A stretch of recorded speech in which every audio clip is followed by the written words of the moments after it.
get back on the right track.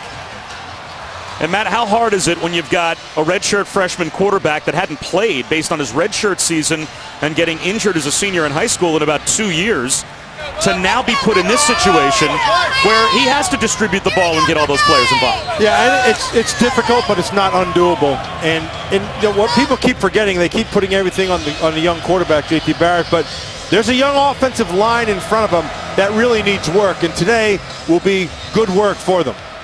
Kent State won the toss, deferred their option to the second half.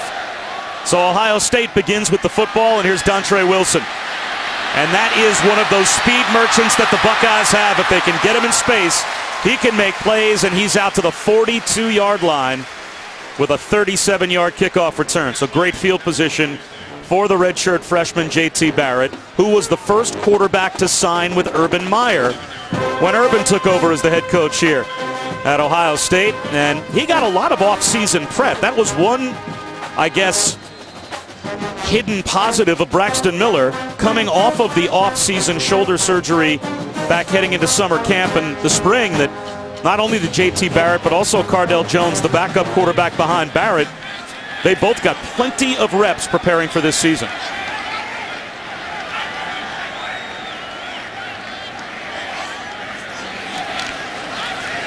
They run the option on first down. Ezekiel Elliott takes the pitch, coughed up the football, but stepped out of bounds after a gain of 3.5. Shoes. So we talk about the NFL as being a copycat league. Well, the NCAA is no different. Very first play, this has not been seen at all from Kent State. They went to a bare front. What a bare front is, the whole thing was a week ago. Bud Foster, the defensive coordinator from Virginia Tech, got into a front that they weren't familiar with. And they didn't expect that they would see it here, but you never know. Lo and behold, first play of the game, here comes that look. And what it's characterized by is you're covering off your inside three. Your center and both guards get covered. And once they're covered, it presents to the offense a little bit different blocking combinations. Najee Murray shaken up on that first play of the game, but there's the bare front on the interior. Here it is. So you're closing off the inside, and it puts a lot more on your defense to handle the interior line, and your linebackers have to be able to run and flow. Character, of course, is after the old great Bears from the 85, 83, 84, 85, 86, right in there. So we'll see if Najee Murray can shake off his return to Ohio Stadium, as he began his career at Ohio State, sat out last year after transferring to Kent State, played 6 games as a true freshman a few years ago. Plenty of time, and a swing pass in the flat from JT Barrett to Ezekiel Elliott. Elliott makes a move, and he's inside the 35, out of bounds close to the 31, with a flag down as well.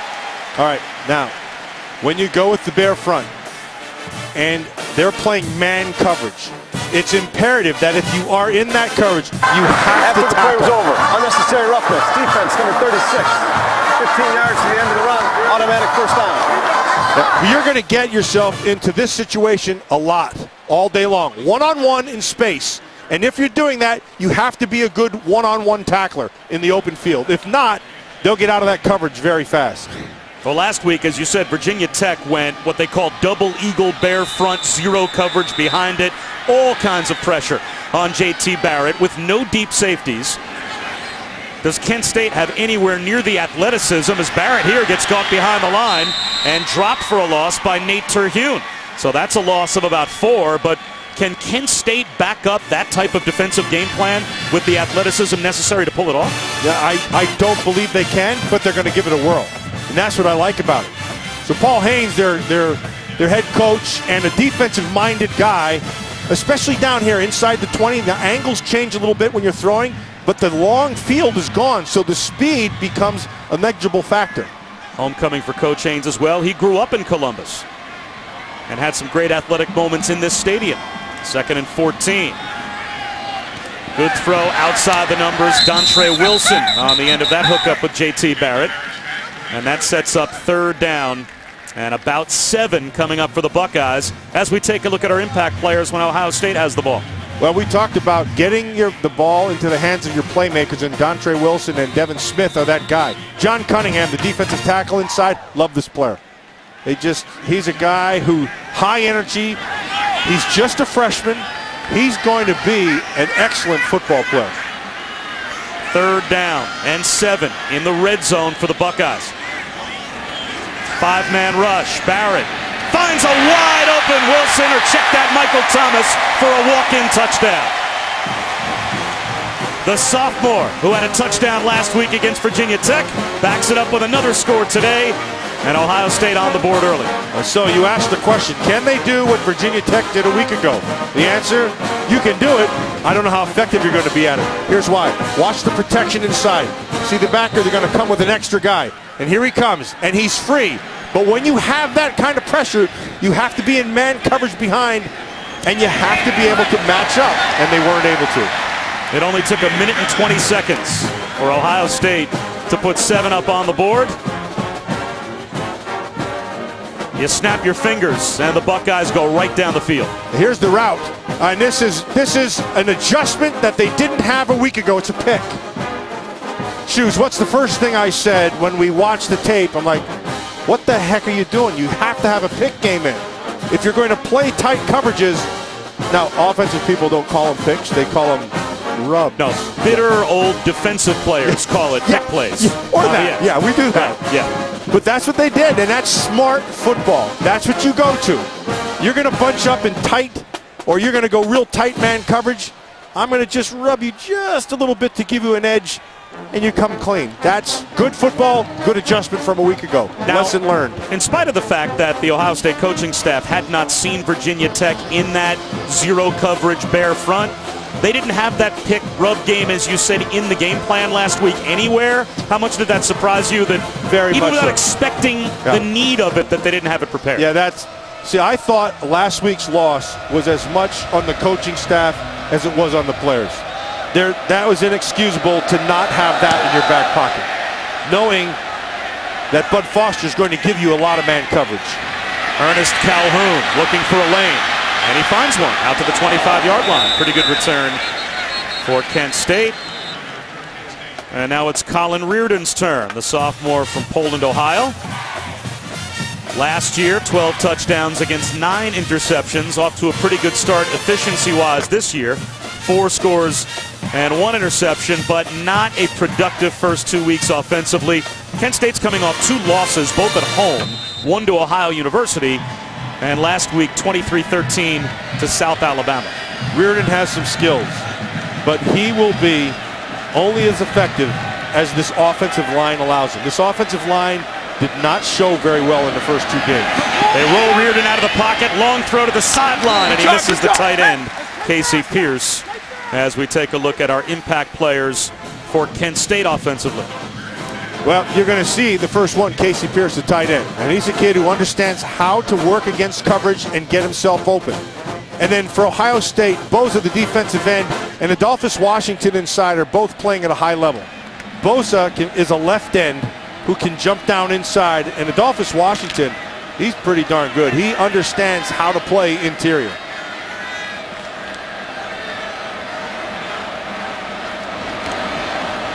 Nick Holley weaving his way for about 3, maybe 4 yards.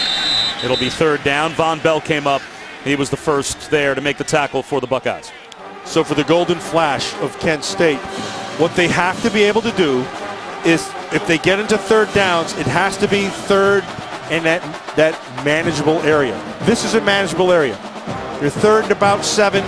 You can do that. They'd like to get to 3rd and 5. That way you can include the legs of the quarterback in the equation. But right now, this is doable. This is 3rd and closer to a long 6.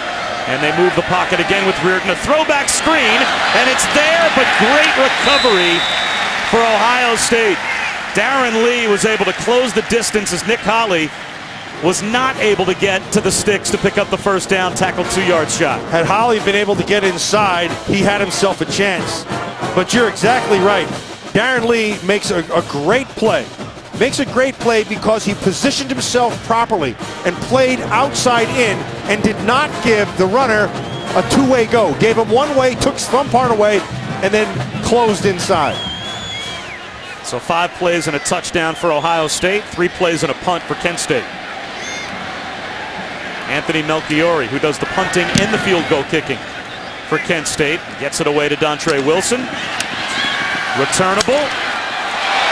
It's like trying to tackle a guy in a video game at times as he bounces out to the 35-yard line on 11-yard return by Dontre Wilson. Buckeyes with a 7-0 lead. End the ball when we return.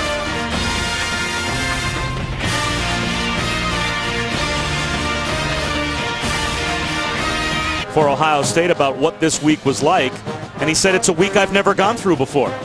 We've never had, a non-victory Monday or a victory Sunday. We've never had to worry about trying to get the guys back in shape after a regular season loss since he's come here with Urban Meyer. JT Barrett flips it. Wide open in the flat, Ezekiel Elliott, who picks up 8. Well, Ezekiel Elliott is another one of those players that A, has to pick up his game, and B, they have to allow him to pick up his game. So it's tough to get into the flow of a game if you're touching the ball only a few times every so often. They need to start featuring people. Barrett again. That's an easy first down hookup with Nick Vanette. Vanette, of course, getting a start. Harmon, their normally starting tight end, has a foot problem. Vanette's a good player. Vanette's a guy who can do all the things the first guy can do.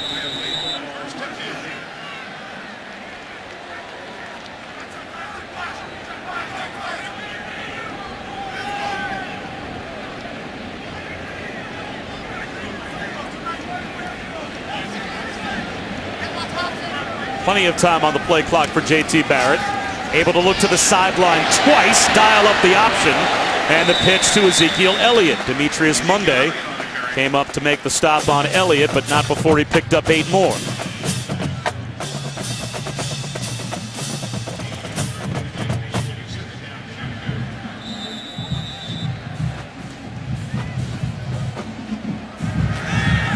Another first down. Vanette upended after a gain of 6.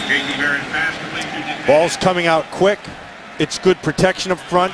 You're going to have good protection when you're throwing the ball that quickly.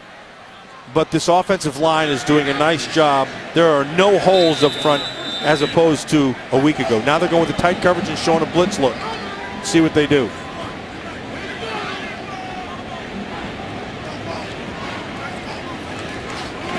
Again, they run the option. Again, it's Elliott. Breaks a tackle. Hurdles 2 more golden flashes. Inside the 30 to the 28-yard line. They had their opportunity. This all comes down to tackling in the open field. You see LC Refuge right there. It was assignment football. Refuge and safety coming up from the secondary. He's got to make that play. Great pace to this Ohio State offense. Another first down for Elliott, the sophomore from St. Louis. He's got 2 touchdowns on the season. Only had 76 yards rushing cumulative through the first couple of weeks coming into this afternoon, but it's off to a great start. I would be disappointed if this offensive line from Ohio State does not dominate this Kent State defensive front. JT Barrett, long throw to the back pylon. Incomplete, looking for Corey Smith.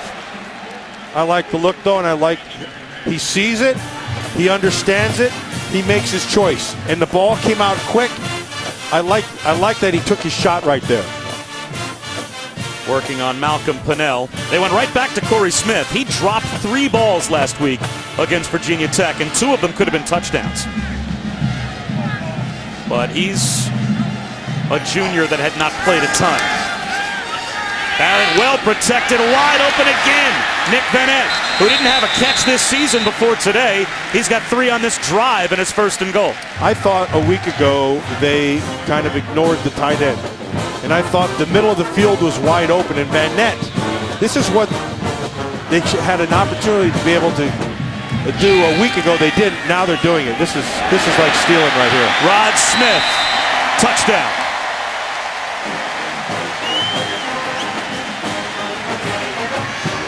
Good protection, nice quarterback play, good decision making, ball comes out quick. You can't draw it up any better than that. The only miss so far for JT Barrett was the low percentage throw to the back pylon. Everything else has been high percentage. 8 for 9, 2 touchdown drives. You knew Kent State was probably walking into a very tough spot today. Ohio State coming off the loss, and that's what we've had so far. 14-0 already. Rod Smith, his 5th career touchdown, and it's a 2-score Buckeyes lead.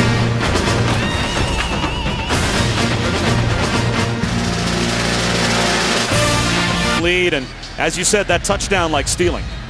Yeah, it really was, and it comes down to knowing and doing your job. That's what it comes down to in football. So you have to know your job, understand it, and then execute it.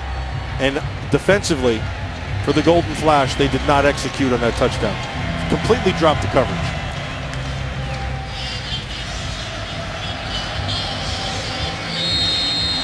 Golden Flash is about to get the football back. 3 downs and out on their opening possession, and that did nothing to slow down the Buckeyes.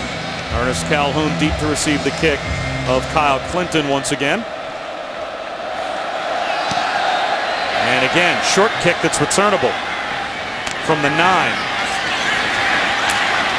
Out to about the 23. And let's go back to the Buckeyes touchdown. Yeah, so this is man coverage, okay, which means everybody's assigned somebody. So you can see this here, this here, this here. Watch this back here.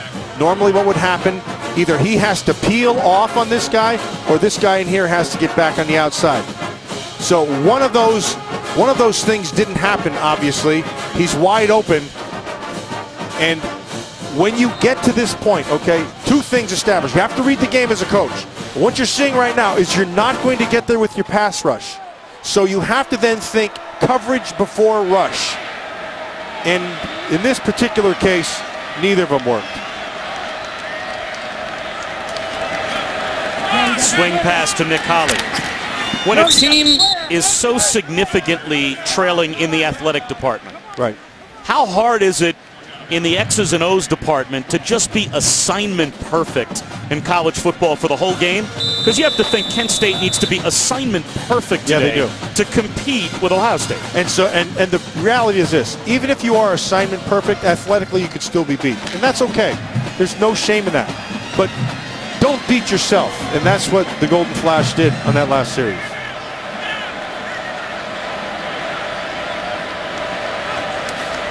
Draw play on 2nd and 7, and Holly's got some room. Out to about the 30-yard line, 3 yards shy of a first down. So now a big 3rd down coming up here for Kent State. Just get a first down. Right. Feel a little good about yourself. Move the chains, change field position.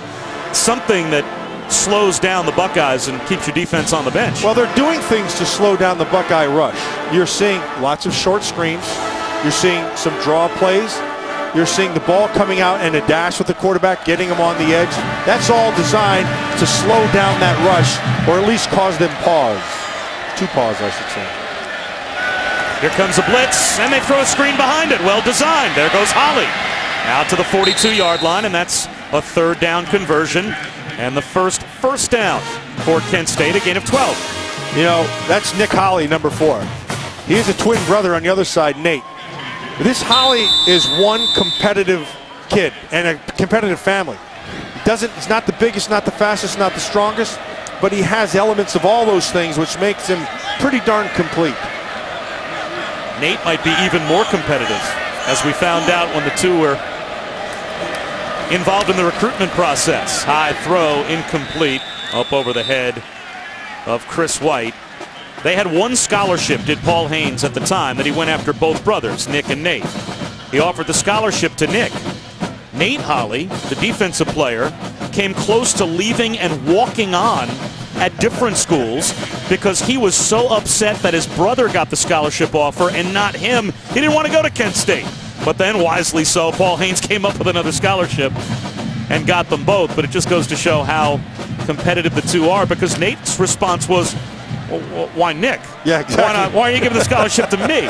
You're giving it to Nick? Well, guess what? I'm not coming then. What do you think about that? And they both ended up at Kent State. And they're both really good players. Good players. Play clock winds all the way down, and that's another mistake if you're Kent State you can't have. Okay. 5-yard penalty. Still 2nd down. And there's little to no crowd noise right now to deal with a 14-0 Ohio State lead. Now they actually may say that the sideline was granted a timeout prior to the flag being thrown. So Kent State's sideline saves them the 5 to Virginia Tech. He thought he was going to get back one of his most talented players potentially for today. Not so for Noah Spence. The junior defensive end has been suspended indefinitely after a second positive drug test for ecstasy just revealed these past couple of days. Previously, he tested positive before the 2013 Big Ten championship game. According to the conference, 2 positive tests, and you're ineligible permanently. And it has now been announced that Noah Spence is going to be seeking treatment for what he acknowledges is a drug problem.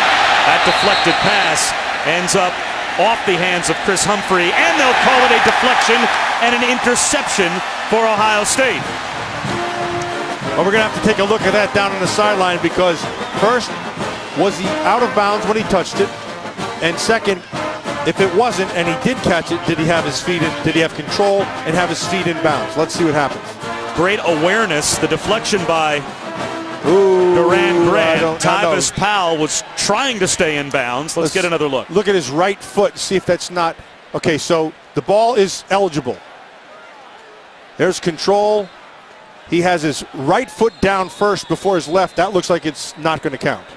But I've been wrong before. Not since I've known you. Yeah. We must have just met about 10 seconds ago.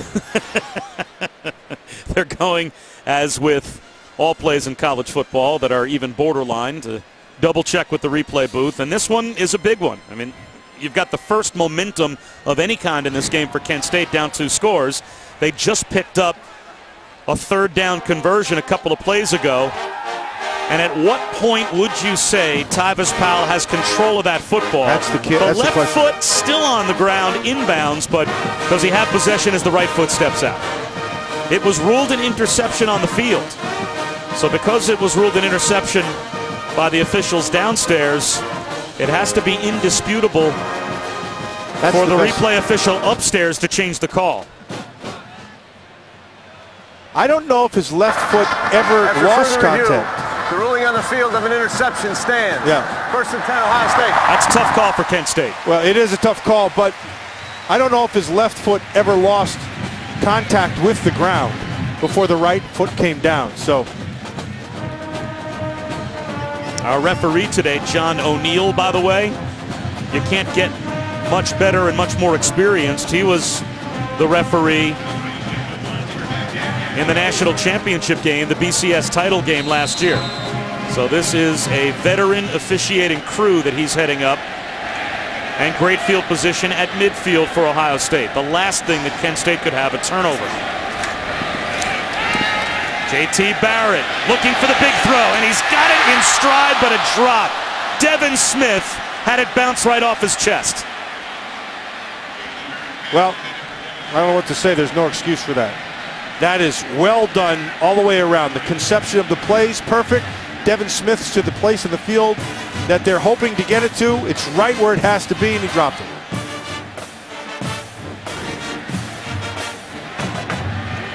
Drops were a problem against Virginia Tech as well. When you get this kind of speed, though, you make up for a drop pretty quick. Ezekiel Elliott picks up a first down on the ground with a gain of 15. Well, it's easy to see what they like about Ezekiel Elliott. He has the requisite speed. He has pretty loose hips. He can make you miss a little bit. He just needs more reps. You're going to see a lot of him here at Ohio State. He's going to have his share of big games. He already has 70 yards of total offense in the first quarter. 41 yards rushing, 29 yards receiving. JT Barrett looking for the big play again. Another nice throw, but that one's knocked away. Excellent coverage by Demetrius Monday on Evan Spencer. It'll be 2nd down and 10. Spencer got on top of Monday pretty quickly. TJ Barrett saw it and then put a little bit too much air, and it slows down right here. And because of that, Monday's able to recover and knock that ball away. Had he thrown that just a little bit further out front, he had a better opportunity for a big play.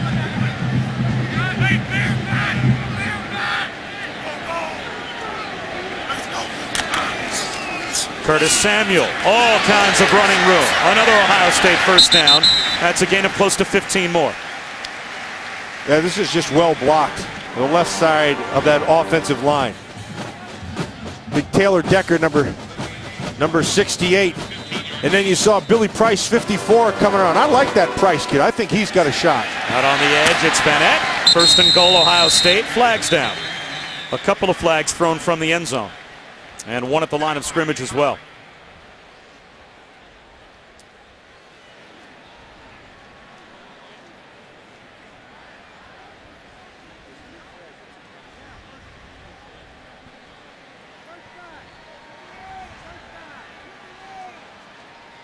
Illegal substitution on the defense. That penalty be declined. The result of the play was a first down. Let's head down to Quint. Bob, Ohio State wants to operate really, really fast in the red zone. Urban Meyer telling me before the game, on goal line situations, he wants to limit opposing team substitutions. The Buckeyes don't use a fullback, so they generally don't sub themselves. So look for them to go fast once they're in the red zone. Watch for a quarterback draw here. Everybody's spread out. Instead, it's a slant, tipped and intercepted. Kent State gets a takeaway. Exactly what the Golden Flashes needed. Matt Dellinger, the Mike linebacker, drops back and is in the right spot at the right time. And Kent State evens the turnover battle. The ball was right where it had to be. It's right in the chest. It looked like, couldn't tell, was that Michael Thomas, number 3? This is a well thrown by, it's Thomas. But it was also well defended for Monday. Monday's right on top of him. The ball hits him in the chest and comes out. Going back the other way. You got it. That's another drop. Continued from a week ago. Demetrius Monday, let's remember, came on replacing Najee Murray, who went out as he was shaken up on the opening possession of the game. So the third corner on the depth chart made 2 big plays on that drive. The good news is for Kent State is they got a takeaway. The bad news is where it occurred. They start at their own 2. Looks like they're bringing the blitz inside. Juking his way out of the end zone was Anthony Murray for a gain of 2 out to the 4, and a little bit of breathing room for the Golden Flashes. That's pretty good by Murray. He recognized that they were bringing that double A gap blitz inside, so he started to his right, let it form, and then bounce it to his left to pick up about a good two yards or so. Give him a little bit of room.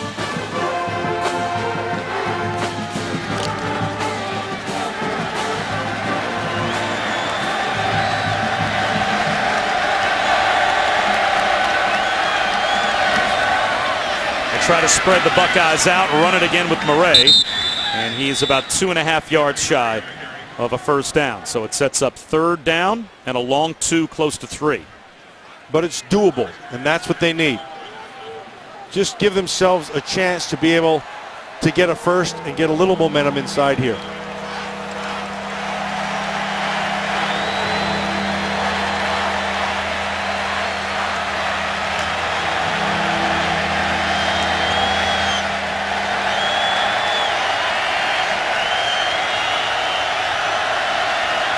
Colin Reardon on a quarterback draw. He'll run for it. Again, they spread Ohio State out, and again, out of that spread look, they create some running lanes. Josh Perry made the stop. Well, he recognizes that it's man coverage. And once he sees that it's man, he knows that those defenders are locked in on their men, so he's able to take advantage off the outside.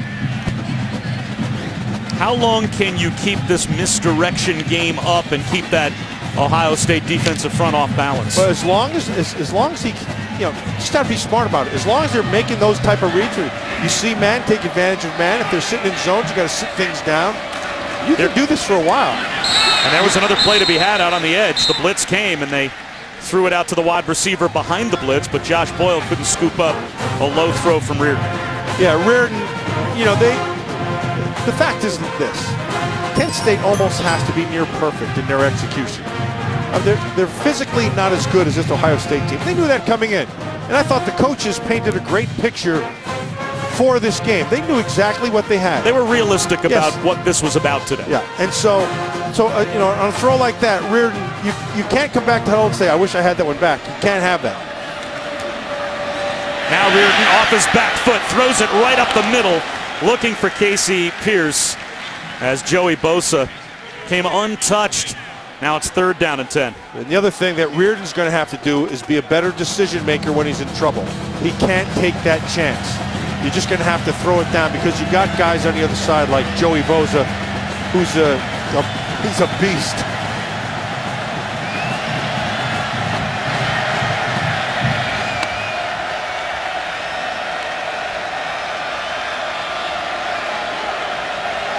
Plenty of time on the play clock. Colin Reardon, the sophomore, facing 3rd down and 10.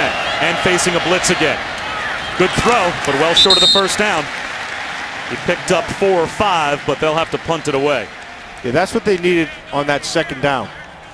And then that makes 3rd manageable because Ohio State came with a blitz, forced them to throw quick. And look, they're not going to run away from the DBs of the defensive backs of Ohio State. Ohio State has an athletic advantage. Still, you think about that exchange for Kent State. They get a red zone stop and a takeaway. They do pick up a 1st down. They give their punter a chance to change field position. And all in all, just for Ohio State to come away empty after starting at midfield. So you're saying I got a chance? That's what I'm trying to say. Line drive, that is returnable for Dontre Wilson. And again, it will be great field position for Ohio State near midfield after an 11-yard return. Monday Night Football brings you a meeting between 2 reigning division champs. It's LaShawn McCoy and the Eagles' dynamic high-speed offense against 2-time Pro Bowl quarterback Andrew Luck and the Colts. No other night is Monday night. That game also available live on Watch ESPN. Eagles, Colts, Monday night on ESPN. Shoes. 3 years ago, everybody was saying that Chip Kelly offense don't work in the NFL. And now it's a dynamic, what'd you call it? A dynamic whatever. Everyone studies it. Yeah. Great protection for J.T. Barrett. Another breakdown in coverage for Kent State. And Ezekiel Elliott finds himself all alone, and he picks up 19. Yeah, this is the epitome of time if you're J.T. Barrett. This, when you give him the opportunity, look at the protection, and then I want you to watch him go through his read progression. Watch. There's 1, 2, 3, 4. He gets to the 4th guy in his protection, in his progression rather, and picks up a 1st. When that happens, if you can get back there and read Tolstoy, you're in good shape. I thought I saw Tolstoy in your pork bag. Yeah, it was. Pork piece. A little speed end around to Dontre Wilson, and he uses that speed to pick up another 1st down and 14 more. This is exactly what Urban Meyer is saying we had to take advantage of. He knew he had an athletic advantage, and here it is. Because they don't have anybody, does Kent State, have the ability that Wilson has in terms of speed and elusiveness. So put them in space and make them have to tackle one-on-one in the open field, and you're going to win.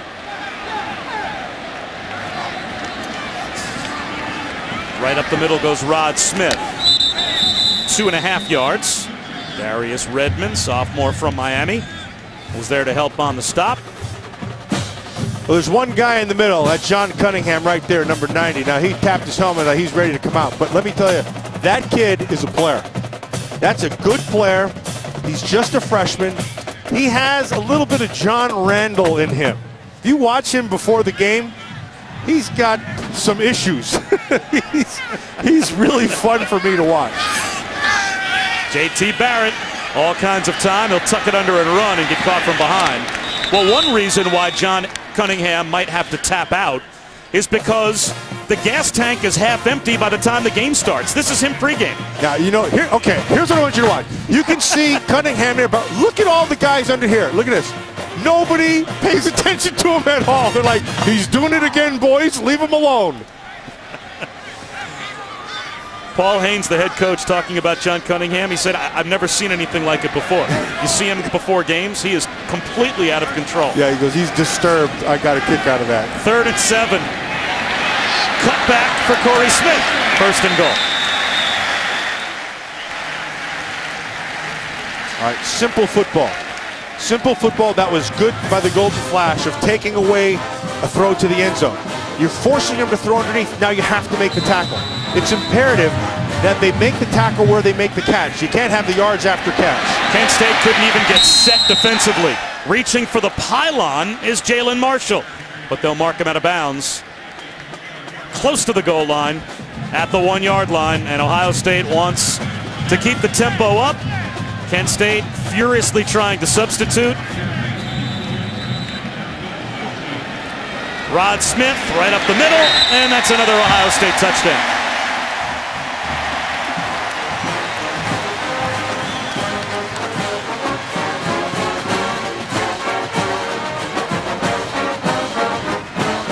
I'm better than you, says Ohio State, and I'm going to go faster too.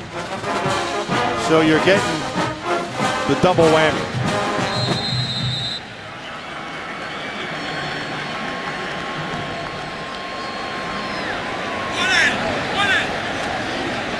And gets drubbed by Notre Dame. And many think that right now the Big Ten winner is just automatically eliminated from consideration for the 14 playoff. You buy that? I don't agree with that, and here's why. It's not who you play, it's when you play them. Every team, you hope, continues to get better. Some teams don't. Some teams get worse as they go on. Collectively, from a conference point of view, that same thing can happen. So you may very well be looking at an Ohio State team in this Big Ten that seemingly in that week last week got drubbed across the board, and by week 5 they have collectively gotten better. They're playing better football, and they're better than the other teams from the Pac-12 or the SEC or whatever. It doesn't matter, but you have to wait and see at the end, not on the front end of it. They're still developing. Still have an entire season to play. Exactly. 2nd down and 10 from the 6 for Kent State. A little read option, and not much there on the cutback. A loss of 2 for Anthony Murray. And Quint's down there on the Buckeye sideline. Quint? Yeah, Bob, from where I stand in terms of the Big Ten and going forward, the problem is they don't face many high-quality non-conference opponents from here on out. I mean, Ohio State, for instance, they play Cincinnati. Iowa today with Iowa State, Pitt next week. Nebraska, Miami, Minnesota, TCU. Indiana, Missouri, but there's just not that many chances for the league to get a breakout win out of conference. And I guess it just depends how that committee views the Big Ten in and of itself. Do they need out-of-conference wins? We'll see how it plays out. Long throw to the sideline on 3rd down, bobbled and dropped by Chris Humphrey. He wouldn't have gotten the 1st down anyway. But just take Michigan State, for example, Matt. They lose, and that was a slugfest of a game for a long time against Oregon. If at the end of the season, Michigan State runs the table, wins the Big Ten championship game, you know now, with the only loss on their record at Oregon, they have no chance to play for a national championship? That's exactly what I'm saying. To me, that's ridiculous. I agree with you. Even Ohio State. Who knows what season will be authored by Virginia Tech? How will that loss be viewed at the end of the year? Dontre Wilson at midfield. So the Buckeyes already with a 3-touchdown lead. About to get the football back. Great field position on a knuckleball out of the end zone. And Wilson on a hop gets down the sideline. Stays in bounds to the 31-yard line of Kent State. And let's check in with Chris Cotter.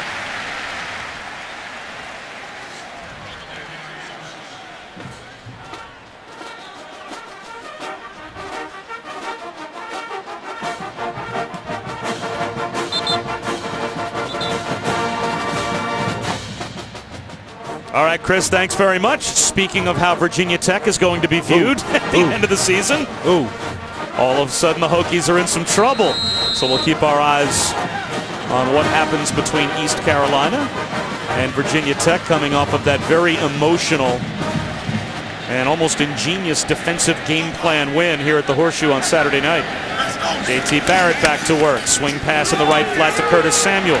Flag down. Samuel breaks a tackle, lost his shoe, still found a way to pick up about 6. We'll have to check the marker. Paul Haynes was saying to us last night that they had to be able to tackle in the open field, and we've shown that here. Defense number 91, half the distance from the end of the run, automatic 1st down. They have not done a good job. As Paul Haynes gets the news, is like, what is going on? Can't we do anything right out there? You got to be able to tackle out in space. It's just, and it's not easy to do. It is not easy to do. Well, Paul Haynes is also confused because there is no 91 on the travel roster for Kent State. There's a 51 in Terrence Baugh. And there's a 90 in John Cunningham. It must have been 51 Terrence Waugh that got called for the penalty. So just like that, Ohio State right back in the red zone. J.T. Barrett with all day. A deflected pass intended for Evan Spencer, but it falls incomplete. You know, at the start of the game, we said that J.T. Barrett did some good things a week ago. And I also said that it was predicated on his protection. And clearly, when he's protected, he has accuracy. He knows where to go with the ball. He sees the field. All those things exist. He just needs more reps. This is just a young pup, but you can see he's got it. Fumbles the snap, retreats, and goes down. That's a big break for Kent State, and that will end the first quarter with Ohio State being backed up, looking at third down and a mile.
(21-0) Ohio State over Kent State. J.T. Barrett off to a good start, 14 of 19 with a couple of touchdowns. And it's the patience that he has in the pocket. He's seeing the field. It's all the things that were questioned after last week's highly pressured game against Virginia Tech. He's doing them with spades. So what does that tell you? That means that he just needs reps, Bob. He's got all the skills to be an outstanding player. He's been preparing to do this for a long time. When he was in 5th grade, he was 15 pounds above the pee-wee weight to carry the ball. He had his dad wake him up at 5 in the morning to take him to the gym to drop the weight because he wanted to carry the football in 5th grade. He's been getting ready to do this for some time now, facing third down and long. And he will come up well short of the first down, barely gets back to the line of scrimmage. So, Quint, this sets up a field goal that might be an adventure for Sean Nurenberger. Yeah, we will see if they do send the freshman kicker out, who really hooked 2 kicks against Virginia Tech. And then today in warm-ups, Ohio State concludes their warm-ups with a 36-yard field goal. Wide right, he pushes that past. Second attempt, wide right. Coach Urban Meyer, arms crossed, hands on his mouth, standing right next to the kicker, growing angry with every miss. He finally hit his 5th attempt. Here's one from 41. Maybe Urban Meyer standing 2 feet away was the problem. Or maybe he just needed to move back 5 yards. So Sean Nurenberger, who was 2 for 4, missing from 27 yards. One of those misses against Virginia Tech connects. And Saturday Night Football on ABC, presented by Wells Fargo. We head to Norman tonight. Butch Jones and the Tennessee Vols looking for an upset against senior quarterback Trevor Knight and number 4 Oklahoma. Tennessee, Oklahoma, Saturday Night Football on ABC, 8 Eastern, 5 Pacific. I'll tell you one thing. I think Butch Jones is an excellent coach. That team, I don't know what's going to happen, but I know they're going to be well coached and ready to play. They're young too. I think they might be the youngest team in terms of starts, returning starters. You could say, according to our ESPN Football Power Index, Oklahoma with the 2nd greatest chance to run the table as compared to BYU. Unfortunately for BYU, if you look at their schedule, they could run the table, be 12-0, and win every game by 40 points. They're probably not going to make the 14 playoff. When you get to resumes stacked up against where you have to think the Power 5 conference winners will have resumes. So BYU will be a very interesting team to keep our eyes on as this college football season rolls on. This is a touchback as Ernest Calhoun lets it slip out of the side of the end zone. But if Oklahoma runs the table in the Big 12, you have to think they're going to be a part of that 14 playoff. You know what I like about Oklahoma? And everybody was kind of holding their breath, and it looks like Strock's going to come into play here instead of Reardon. Everybody's holding their breath with Trevor Knight. Say, look, he only had one. It was a one-game season. Why are we getting all excited about it? It was one game against Alabama. He played well, but he has taken that one game, and he has continued in these first 2 weeks of his high play. And that bodes well for the Sooners. So the redshirt freshman Nathan Strock takes over at quarterback, a switch from Colin Reardon.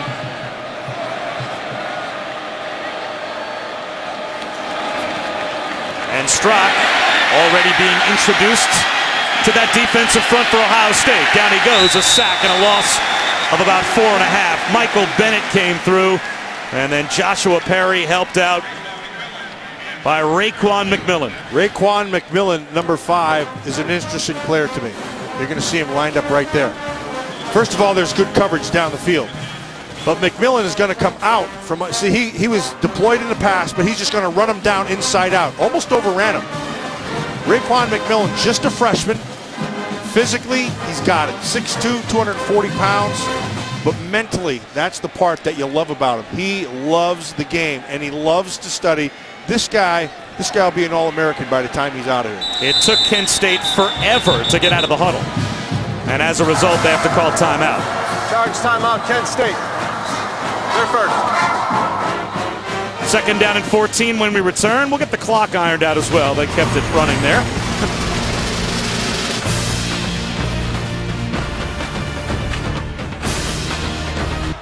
The last U.S. president when Ohio State lost to an in-state opponent was... I don't know my presidents very well. We're going to test your knowledge coming up. Nice throw. Bullet throw by Nathan Strock. Incomplete. James Brooks couldn't hold on. So it's now third down and about 14 for Kent State as they have made a quarterback switch. Nathan Strock in high school threw for over 7,000 yards, added 1,700 yards rushing, and as a senior, 25 touchdowns against only 3 interceptions. But this, a slightly different challenge on the road against the Buckeyes, down 24-0. And Bob, these quarterbacks are going to need some help. You can't be dropping balls. It may not be a perfect throw, but you got to help your quarterback. You got to make these catches. Long throw by Strock outside the numbers. That would be a hard one to out. catch. Yeah, you need a little bit better one than that. Intended for Charles Chandler. Chandler was running for the sticks. He underthrew that. Well, you hate to say that this was the game we expected, but this was the game we expected. All the stars aligned for Kent State to be walking into a buzzsaw when you've got a 25-game home win streak for Ohio State and last Saturday night. And all they hear about all week is how basically their national championship hopes are over. And they have a tough week of practice with Urban Meyer and the coaching staff laying into them. They were anxious to get back out on the field today, and they have certainly shown that. Good coverage, though, as Dontre Wilson is dropped immediately with a flag down. Check that. They pick up the penalty flag. Jarrell Foster was there to make the tackle. 24-0. Ohio State on top, and they've got the ball. And which with the fries, if you finish it in 30 minutes, you've completed the challenge. Kristen, by the way, finished it in 17 minutes. Well, she's going to punch you in about 2 seconds. Back to the offense for the Buckeyes, 24-0. They've got the lead. And JT Barrett spreads 5 wide. Only a 3-man rush, so he has all day, but delivers an inaccurate pass intended for Jalen Marshall. It'll be 2nd and 10. Well, you said he has all day, and you're 100% right. And so that's good news for this offensive line. A week ago, not so good. They got crossed up by blitzes. They got crossed up by a lot of stunts on the inside, and sometimes they just got beat, especially in that 4th quarter. And so, good week of practice, and it's showing right now. Of course, I understand it's a lesser opponent, but their assignment right. Better throw that time in stride. is Michael Thomas. He's down the sideline. Michael Thomas takes it the distance. Another Buckeye touchdown. And it all started with the protection. Lots of time for J.T. Barrett to make that throw. Watch it again. Really well done. It's a 5-man protect on 4 guys. You have the advantage up front, and then it's just step and throw, and the rest is done for 6.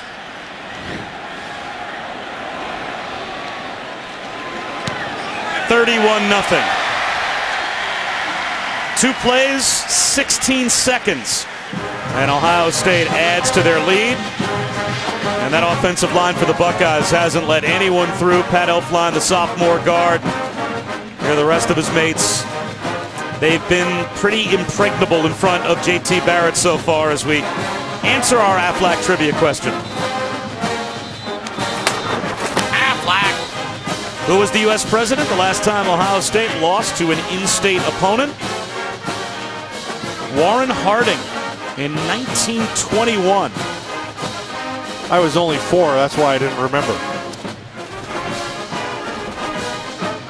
31-0. Ohio State has the lead. My dad was a little boy. He was born in 1919.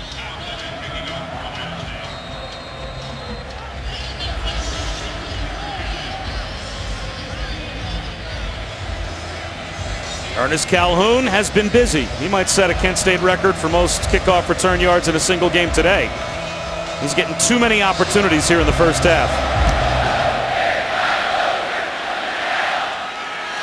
And he'll take a knee this time.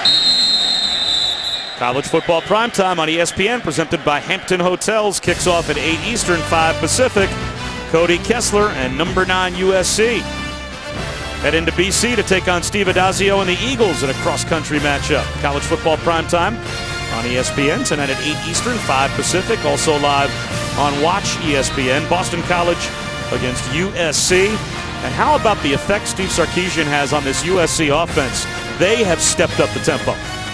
That USC team under Sark, if they can stay healthy, they can make a real strong run at the top 4. Because that's a talented group, and they're still learning Sark. Now, Sark was there before. He's back again, this time as the head coach. But that's a talented group. Back to Colin Reardon at quarterback. A swing pass to Nick Holly. And he hurdles out across the 30 to about the 31-yard line. Gary and Conley was there to help bump him out of bounds. So they caught them in a little bit of man coverage, so tit for tat. They came back with a nice little pick, and Holly gets out and picks up a bunch of yardage. So Paul Haynes and Kent State flip-flopping quarterbacks as Reardon returns.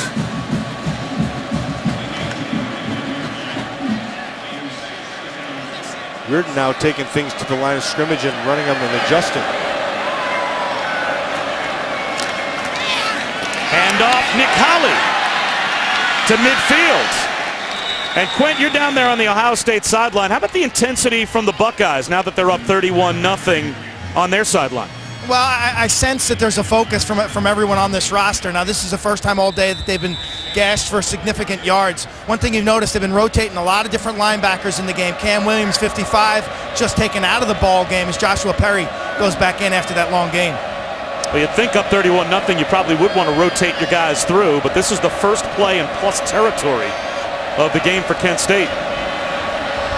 And it's Holly again, this time wrestled down by Perry after a gain of a yard. Okay, so Bobby, this is what they're doing. So now what they've done, if they come out and they're spreading the field and they're counting the numbers of people that you have that you can block.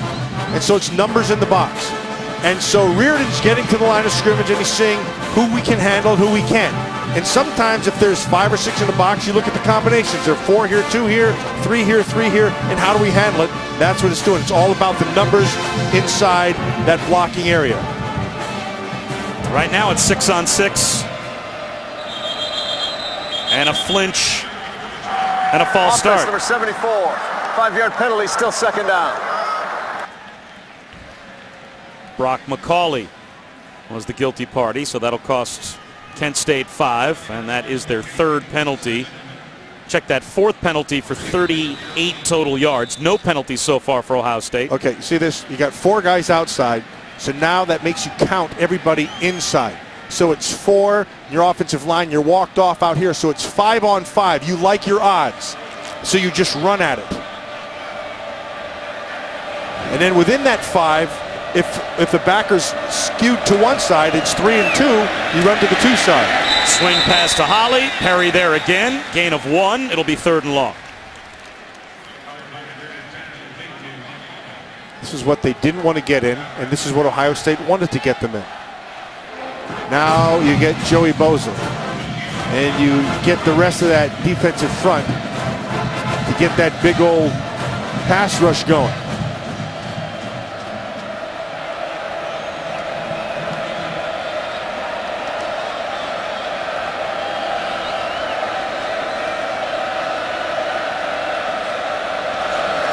Here comes the blitz. Rear tracked down and thrown down. Darren Lee. He's just 5 steps faster than the quarterback. And Reardon had nowhere to go for help. He's 5 steps faster in a 3-step race. That's not good. You can just watch him off the edge. He's just going to come. And he comes clean. Now Holly should have picked him up. Holly looked inside out. He needs to look outside in, especially when you're releasing that tight end. Instead, you get the sack. Dontre Wilson is back deep to receive the punt. And he'll let it bounce, and it will roll nicely for Kent State down inside the 6-yard line. A 54-yard punt. And Ohio State continues to roll.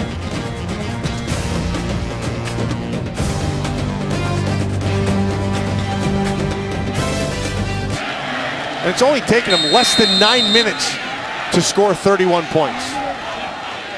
This is the first time that they've had field position go against them at any point, and it doesn't go against them for long. Ezekiel Elliott, 1 snap, and he's out across the 20 to about the 23-yard line. That's a gain of 16 yards. We got a little bit of limp gear coming up, but that was a half a step away from going 95. Ohio State is averaging 8.2 yards per play.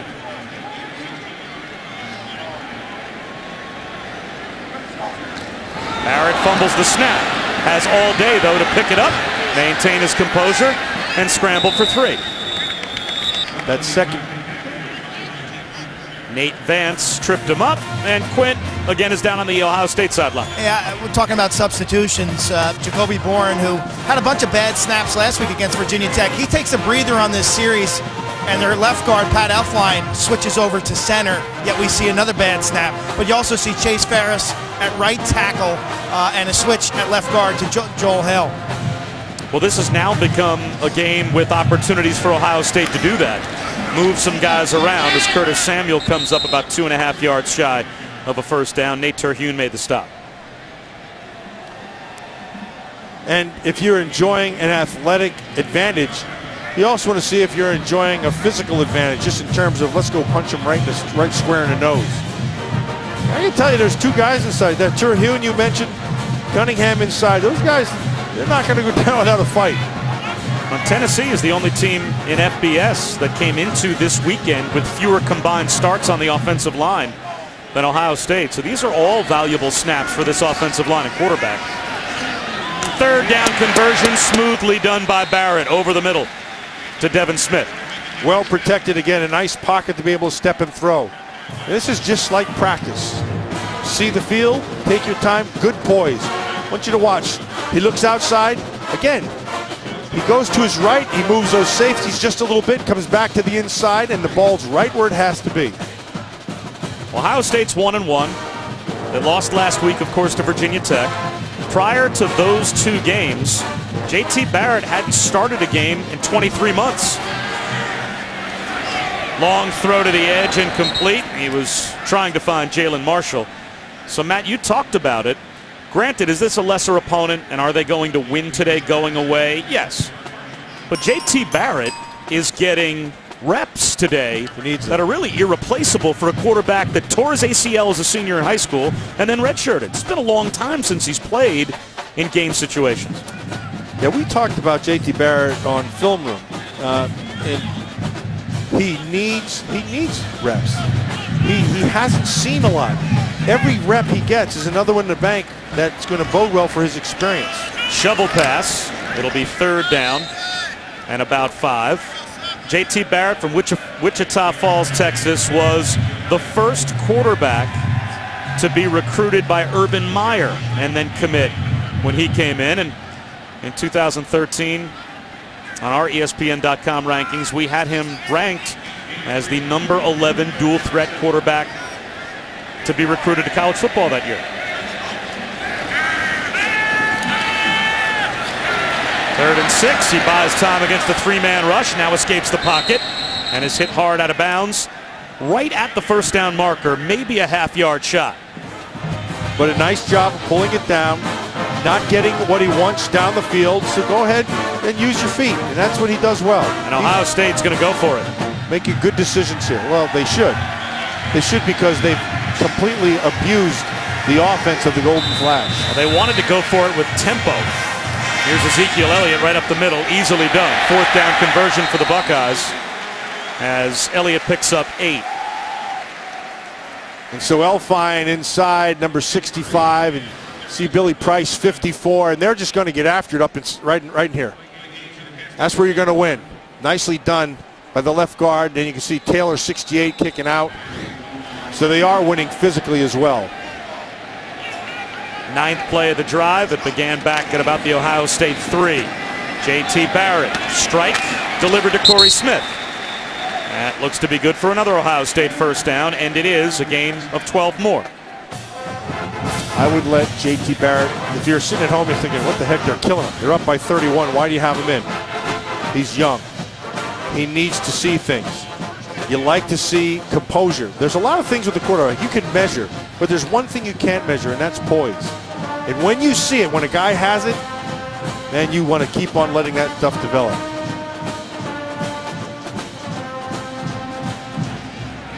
Play action, JT Barrett again. This time he escapes the pocket. Now, Tom Herman, the offensive coordinator, told us he doesn't do anything great. He does everything well. And he loves him for that reason, that he is really a well-rounded, balanced quarterback that doesn't have that definable strength, but just does everything well enough to succeed. Yeah, you don't have to be the biggest, the fastest, and the strongest. You just have to be big enough, fast enough, and strong enough. And he has all those things.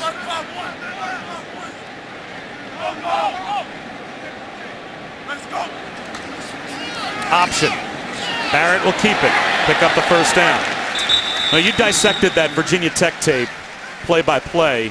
When you watched Barrett in that game, what were the couple of things that you think he needed to improve upon the most moving forward to maybe give this team a chance to be in the mix at the end of the season? Well, vision. And it's the same thing as here. Now, that was good vision. Now, he was playing that, and you had refuge number 7 there on a string. So that was one thing. But it's your vision down the field and his awareness of potential blitzers. That's where he really needs to work. Another shovel pass, and this one diagnosed. Richard Gray immediately dropped Curtis Samuel. A gain of a couple. That's not easy, because you're not going to see that look all the time. You are going to see potential blitzers and guys faking and this and that. He'll be able to discern all that. But it's the stuff that you off the periphery. They were bringing corner blitzes, and he missed them. Now, that was a good learning experience, something that in the future he'll be a lot more aware of.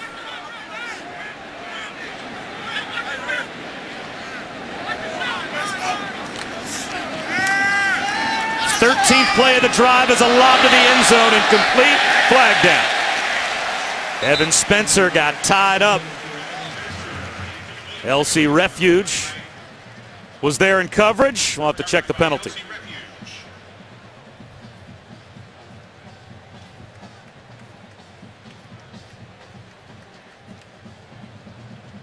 Pass interference, defense, number 7. Foul occurred in the end zone. By rule, the ball will be placed at the 2-yard line. Automatic 1st down. So first and goal, Ohio State. We're going to watch refuge. He's on the top side. The only thing I can see that they called would have been his right hand on the receiver. He's using great coverage. He's in great position. That's probably what they called. J.T. Barrett with Curtis Samuel to his right. First and goal. Play action. Hop pass back of the end zone for the touchdown. The tight end, Marcus Baugh. That was a leverage throw and catch. Well done by J.T. Barrett. You're going to watch Baugh. He's going to get to the top side. See, now he's just going to use his body as leverage. You're shielding yourself between the ball and the defender, and Barrett throws it right where it has to be. First touchdown reception for the redshirt freshman Marcus Baugh, who has a chance to play today with Jeff Hireman sitting this game out. And it is 38-0. Ohio State. What a march that was. 13 plays, 94 yards. Touchdown pass number 4 for J.T. Barrett. And the Buckeyes are rolling. Taking it out on Kent State. Bob Wischusen, Matt Millen, Quinn Kesnick. Let's go back to the last touchdown. Yeah, Marcus Baugh, the freshman from Riverside, California. Now he knows his assignment, so what he's trying to do is get that safety on his inside. That will give him leverage. That means I'm keeping him to one side, I can work away from it. So now that's Holly working on him. He actually closes on the ball pretty well, but because he leveraged him pretty well and kept him on his hip, it gave him a window to be able to throw to, and Barrett hit it perfectly. 4 touchdowns now for J.T. Barrett. And another chance for Ernest Calhoun from the goal line. Brought down at the 18. And in case you missed it, video of that touchdown is now posted on the SportsCenter app. Available on your mobile devices and tablets whenever you need it.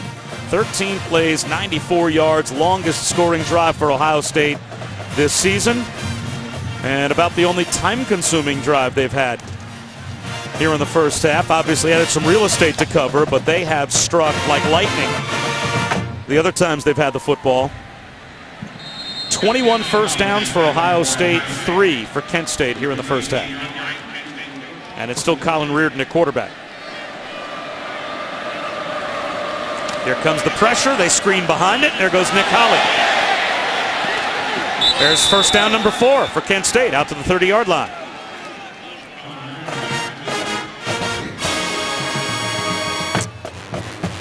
Holly's going to slip his coverage, the blitzer there.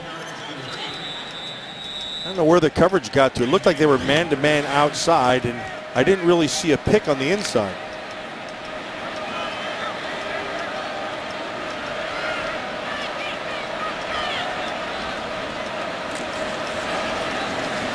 Nice keep by Reardon. Ohio State's interior bought the fake, and that allows Reardon to pick up 6 yards. Duran Grant was there to bump him out, but not before Reardon escaped.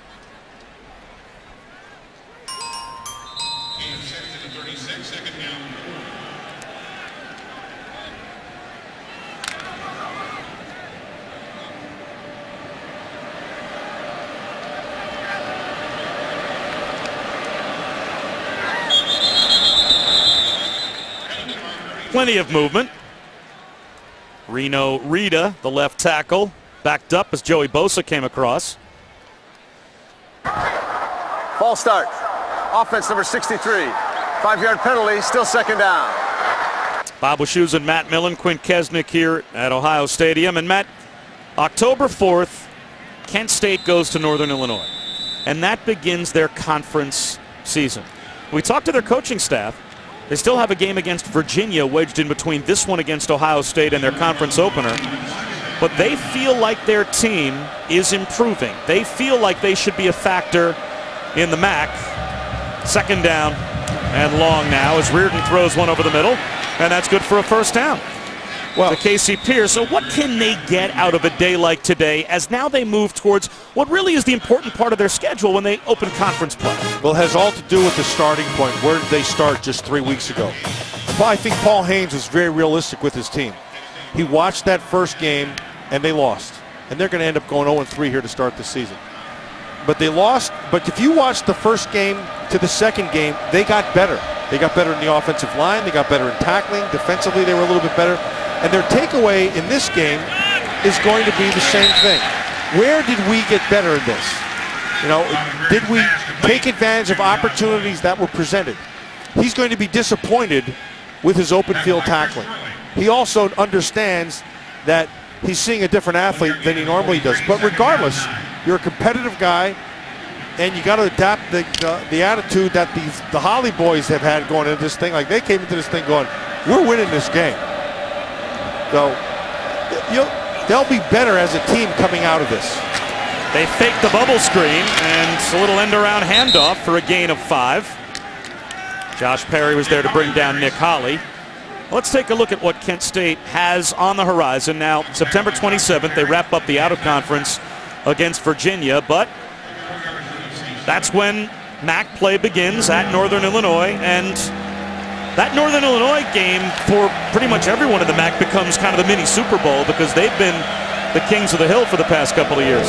Yeah, Rod Carey's done a nice job up there. Bob Cole, their offensive coordinator, does a really nice job. Colin Reardon throws across his body, deflected ball, intercepted by Joshua Perry.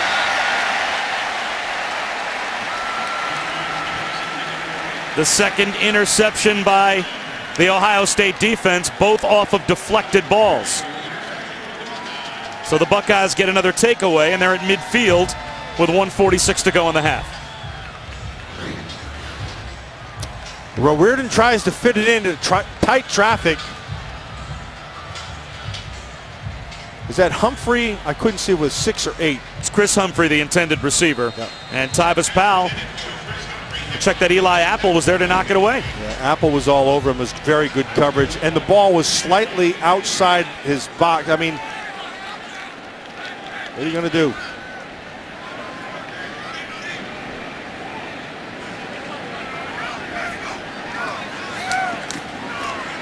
Off the turnover, the home run ball connects. Staying in bounds and walking into the end zone is Devin Smith with another Ohio State touchdown.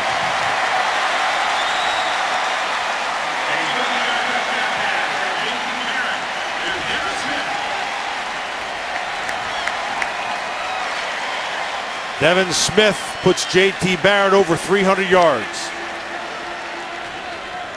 That whole thing, again, it's the same story all game long. This offensive line has given Barrett plenty of time to step and throw and see the field, and he's done a good job with it.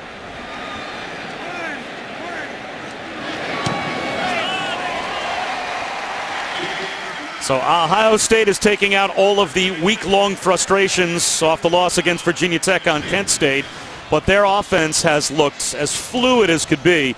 J.T. Barrett now with 5 touchdown passes here in the half. And he read the blitz, he read the coverage, and put the ball right where it had to be. Like I said, he's over 300 yards, 311 yards now. Smith just does the rest.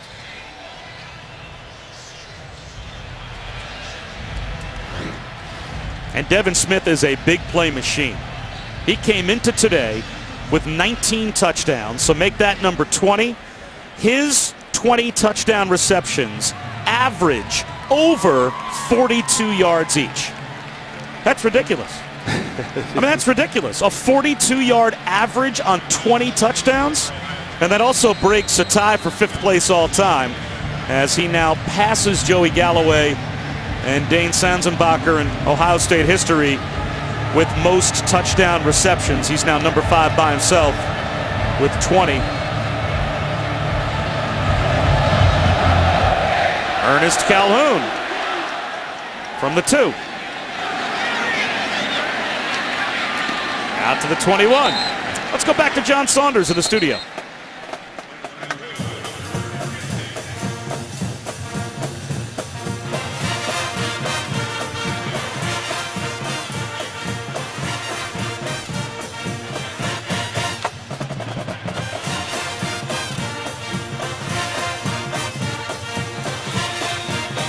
Well, the quarterbacks keep flipping and flopping for the Who's, but Grayson Lambert, who we called on opening day against UCLA, got pulled for Matt Johns. Matt Johns almost pulled that game out of the fire. Looks like Grayson Lambert has worked his way back into being the go-to guy. I don't know about the inconsistency at quarterback, but I do know of the consistency of those two pass rushers they have down there. They're pretty good. Colin Reardon checks down underneath for a gain of 9 to Ernest Calhoun. Eli Harold, number 7 for them on the outside, is outstanding. And 88, remember his name? For Virginia. Outside backer.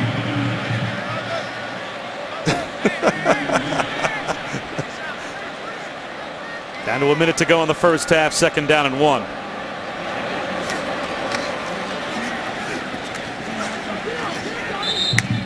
Well, Bill Walsh was always known, as you know, as an offensive genius, but I remember something he said about defense. He said there's nothing more important in football than a fourth quarter pass rush. And if you can get a fourth quarter pass rush going, that's something that Virginia will have this season. They might surprise a couple of teams and win some games in the ACC that going in you don't think they should, because that pass rush, those guys can wreck a game. Yeah, they really can. Reardon fakes the throwback screen and spikes the ball into the ground. The officials ruled that a fumble. I would think that that would be an incomplete pass. Yeah, his arm's coming forward, and they do right now say incomplete. Yeah, he gave it an incomplete pass, but that was a good decision. Good decision by the quarterback to pull off the screen. It was going to get eaten alive. Now he's going to take the throw, and it just kind of comes out of his hand. And his arm is going forward, therefore it is an incomplete pass.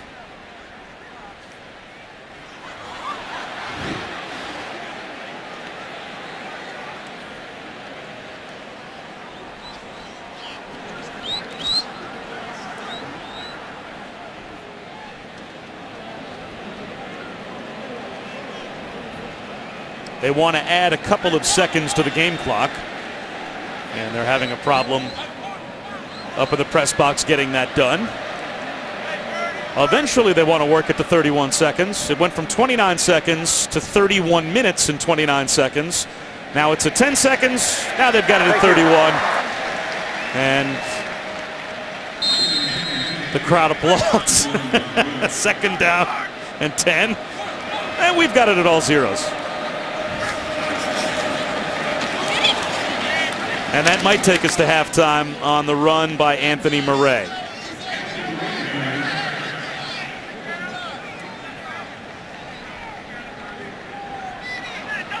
See if Reardon wants to try and get one more play off before halftime.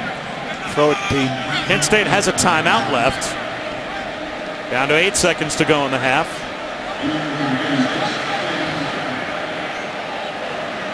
And they will get one more play off. He's under pressure. And that takes us to halftime. Now there's a flag. With a flag down.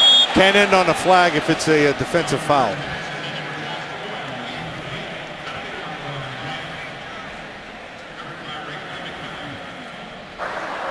Pass interference. Defense number 5. Ball will be placed at the spot of the foul. We'll extend the period with one time down.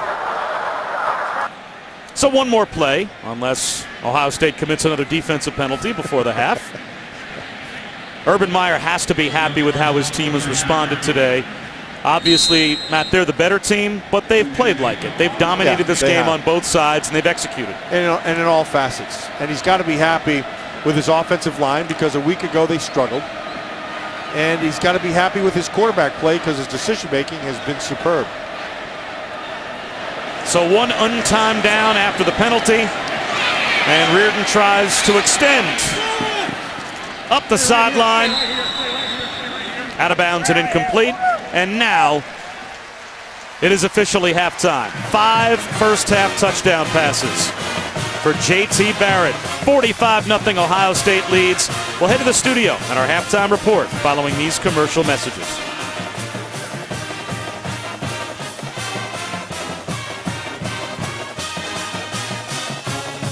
Would probably give him one series, and that's it. Well, Cardale Jones is the backup to the backup. Obviously, we expected Braxton Miller to be the starting quarterback this whole year for Ohio State, but injured his shoulder in camp before the start of the season. That turned things over to JT Barrett, but Cardell Jones was right there head-to-head with JT Barrett trying to fight for that backup spot. Ernest Calhoun opens up the second half with a return out to about the 28. Let's go down to Quinn. Very happy with the start and the response. Urban Meyer and his Buckeyes. His focus in the second half, quite honestly, got a lot of young guys on this two deep. Players who did not get to play against Navy or Virginia Tech last week. Says this is their opportunity. Many of them are freshmen and sophomores to develop depth, to work their way up that ladder. And so he's eager to assess the final 30 minutes. And if you're the Golden Flash, you want to see a little consistency from drive to drive. They want to be able to get some points, but they want to see some consistency. They'll try a little throwback screen, and that ball hung in the air, and as a result, Nick Holley took a shot from Duran Grant. And Nick Holley popped right up. Nick Holley's a tough guy. Duran Grant read that. That ball hung in the air way too long. Got some pressure on the inside. They brought themselves a blitz in the middle with Raekwon McMillan. Lived for another down.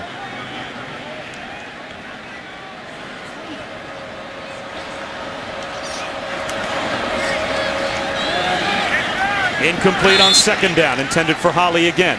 Good coverage by Joshua Perry. Josh Perry was all over the coverage. And so they're contesting every throw. They're getting a rush when they need to get a rush. They're getting it with 4. They bring pressure sometimes with 5 or more. But the coverage on the outside has been very good for these Buckeyes. How multiple can this Ohio State defense get based on what you saw on tape? The capabilities are there to do whatever. They have speed on the outside, but they're still young. And so this is still a learning curve for them as well. This game right here still will help them confidence-wise. 4-man rush on third down. Reardon delivers a strike, but short of the sticks. Casey Pierce comes up at least 4 yards short. Tracked down by Tyvis Powell. Tyvis Powell closed on it. And that's what, right there, is what Kent State has not been able to do. It's the yards after catch. You can make the catch. We're going to tackle you right away. Tyvis Powell did a nice job and sets up this 4th down. So Melchiori will punt, and Jalin Marshall is back this time deep to receive.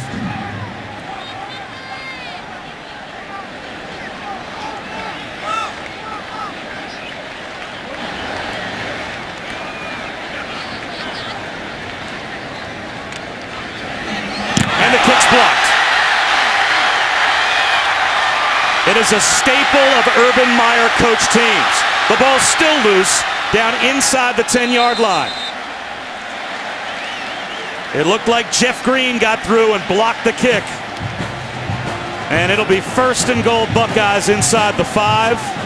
Since 2001, Urban Meyer coach teams have now blocked 61 kicks. And that's the 10th time Ohio State has blocked a kick since Urban Meyer arrived. Well, you know, it's pretty easy to block a kick when nobody blocks you. And he does just that. And when I see Quint, I'm going to owe him $1 because he bet me $1 they'd block a kick in this game, Q. This is actually going to be Kent State ball. That ball was fumbled on the return. So as a result, after it was stripped away, looked like Delvin McDaniel possessed the ball. So Kent State will have it down at their own 2-yard line, I thought. You'd have to think that that was ruled to have been a fumble unless they're going to rule that Ohio State recovered the ball at the 2-yard line. No, there was no possession. That's possession. Possession is gained right there and stripped. You're right. And no, it is Kent State ball. Kent State has their offense on the field, and Reardon will throw from the end zone. And he'll be run out of bounds at about the 4-yard line. So good decision. Good decision by Reardon. I'll tell you who's going to be an exciting player to watch. Number 5, Raekwon McMillan, that inside linebacker out of Georgia. This kid, he has good instincts. He has what you can't teach. And he's willing. He's a very willing student. He loves the game. Physically, he's gifted. He's going to be fun to watch through the years. Ohio State's always had good inside linebackers, and he's another one.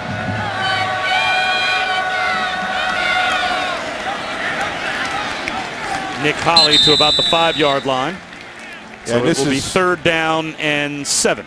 This is, I want you to watch him right here, number 5. Now this is a blitz, he's coming. But in the middle of that thing, you see how he took that guy on and leveraged him, had his eyes back inside? Those are small, just little positional things that you understand or don't, and he comes by it naturally.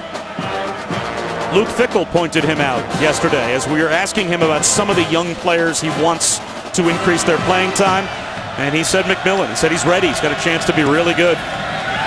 Reardon from the end zone and getting swamped under is Josh Boyle.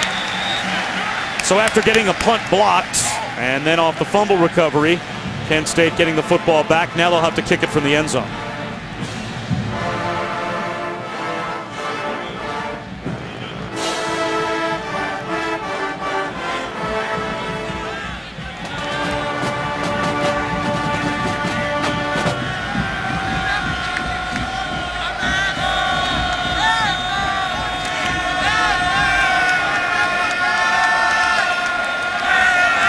Melchiori gets away a knuckleball. Jalen Marshall at the 42. Inside the 30. Ohio State starts again in Kent State territory when we come back early in the second half.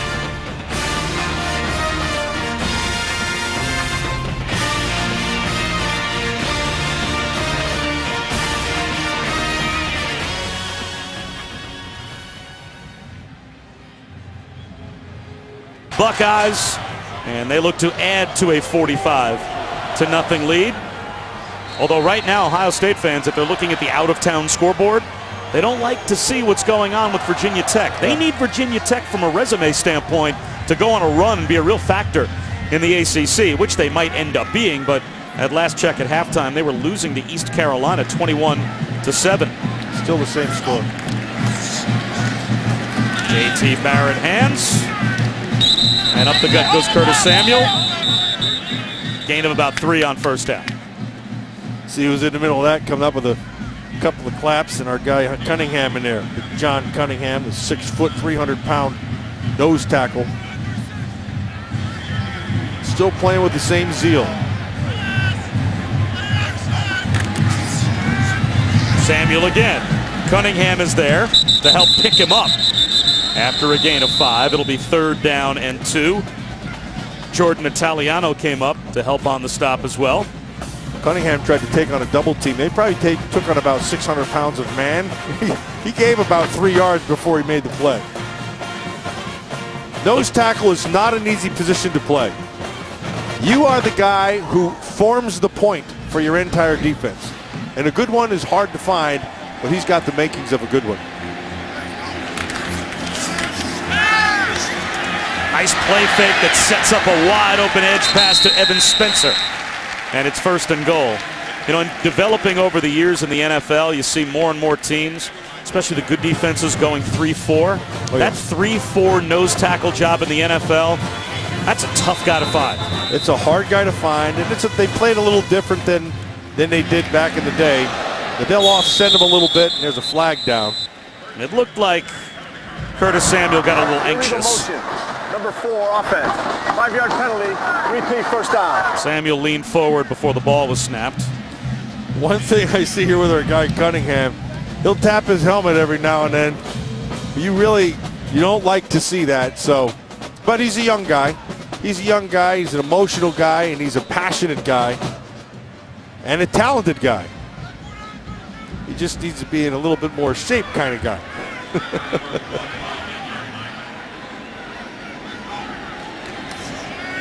Samuel gets another chance on the cutback to about the 6.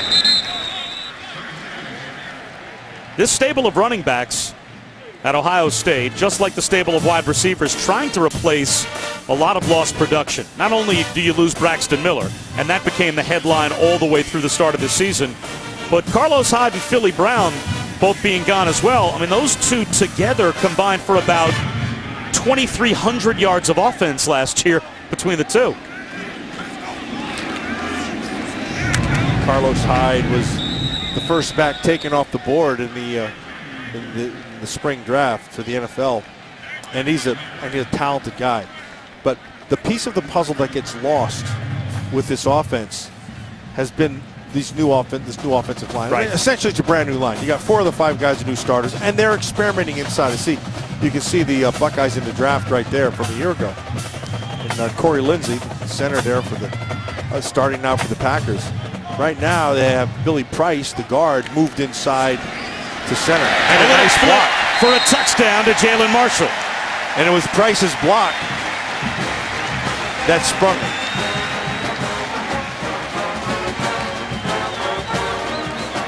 The talented kid at 54. Watch Billy Price is going to try to capture that top shoulder. You see how he worked his hips and hands? That was really well done. You're taking what the defensive guy gives you. See how he gave a little bit and captured the top right shoulder and then got his hips turned.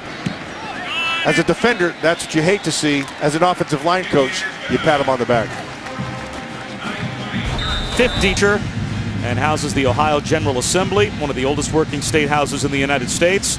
All of that information jotted down on the card by Matt Millen for me, and I appreciate the way that he continues to educate me early in this college football season. Not a problem, Bobby. It's amazing. I love the architecture of that Greek revival period. You are a walking Encyclopedia Britannica. Thank you Britannica very much. McMillan is Britannica Millen is his more like nickname. Titanica Millen is more like they'd probably in Detroit. No, you've thrown a couple deck chairs off as the years have gone by. Yeah.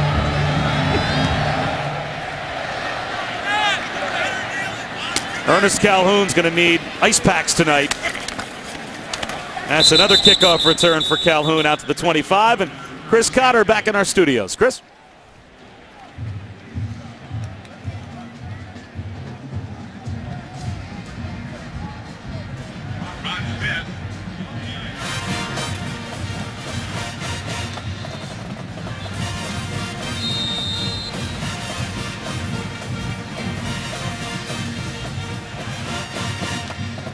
Wow, West Virginia had that game seemingly in control, and West Virginia in their opener tried to do the best they could to stay with Alabama and did for a while.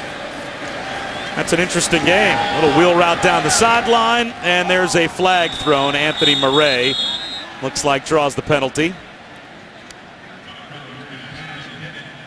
Looking at that West Virginia game, that was awful tackling. It's just, and they needed to get better on the defensive side of the ball because they gave up a ton of yards a year ago. Pass interference, defense, number 55. 15 yards from the previous spot, automatic first down. So the penalty goes Kent State's way. We talked about the offensive production that Ohio State had to replace. They had some defensive guys leave too. One of them's here with Quinn. Yeah, that is Ryan Shazier, now Pittsburgh Steeler. Kind of working the sidelines today like a captain, which you may have been because you would have been a senior. Take me behind the scenes. What's it been like for these players after last week's Virginia Tech loss? I've been talking to a lot of them, and a lot of them just said they're trying to make a statement today, show everybody that they're trying to bounce back and just get back to where they're known to. They pretty much beat themselves last week, and they just try to fix up on those mistakes. JT Barrett today with a big day. You played against him last year. He was a scout team quarterback. How would you best describe what he's been able to do so far this season? I see JT's doing well. He's still learning. Everybody their first few games at quarterback, it was tough, you know. So JT, he's just still learning. The whole offense and defense is still young, so it's just a learning process for all of them. And once they all gel, I think we're gonna get it rolling. What are you learning from Dick LeBeau, former Ohio State alum, I believe, now with the Steelers? Oh, I'm learning a lot. He's teaching me a lot about schemes, techniques, down and distance splits, everything. Just giving you little keys to let you know what might be coming and what's ahead. So I'm just trying to be like a sponge, learning from him, Lawrence Timmons, and all the older guys that's around us. This Buckeye team, a new defensive coordinator, Chris Ash, now working alongside Luke Fickell. What differences do you see in last year's scheme versus this year's? I try to listen in sometimes, but the terminology is a little bit different.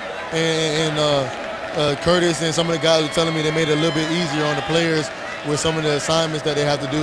And it seems like they're blitzing a little more, and I see a lot of linebackers and D linemen in the backfield a lot. So that's a good thing. Thank you, Ryan. Continued success.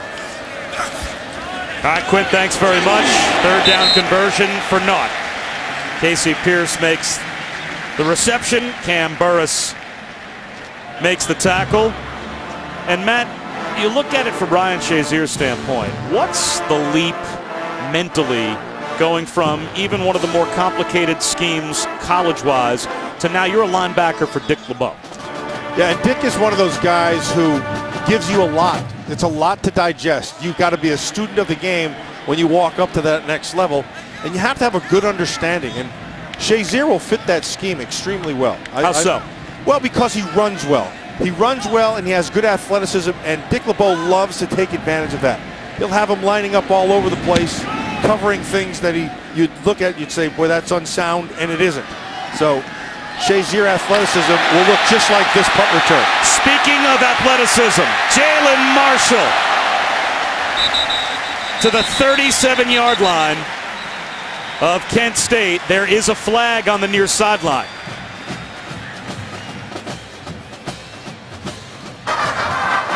Illegal formation on the kicking team. 5 players in the backfield. That foul will be added to the end of the run. First down, Ohio State. So a big return by Jalin Marshall. The Buckeyes in business again, and starting September 25th, TGIT. Thank God it's Thursday. That's the night for the premiere of How to Get Away with Murder, starring Viola Davis. That's Thursday, September 25th, after the premiere of Scandal on ABC.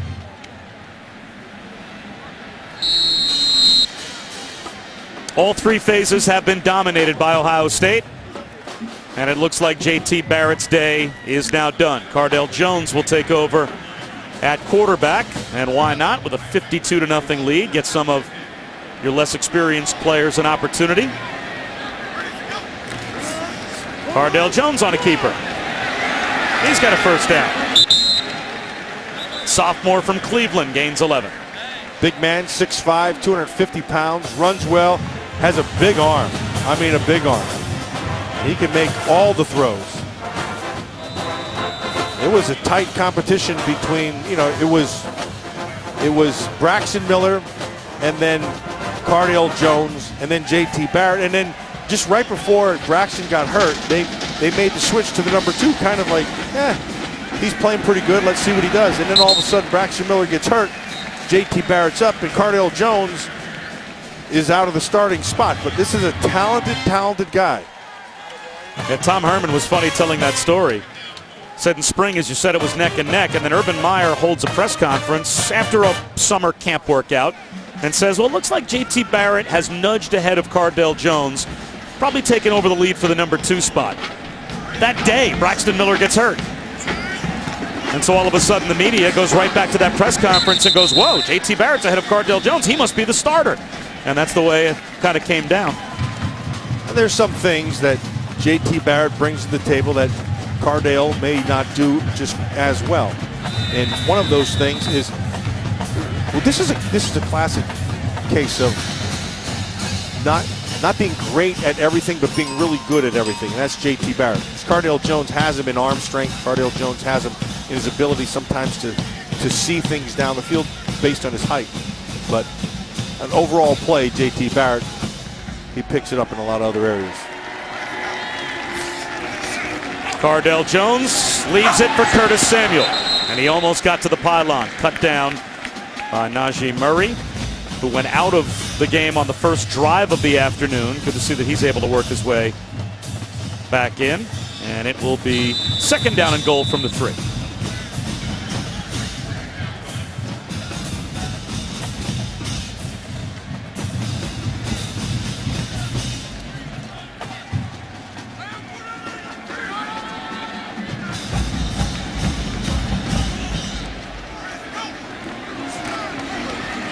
Up the middle, stopped initially, keeping his feet alive and getting into the end zone for the touchdown is Curtis Samuel. How about that second effort? He got popped at the 1-yard line and kept the play alive. Yeah, that was great awareness and didn't stop at all and had good balance. This is Curtis total service right here.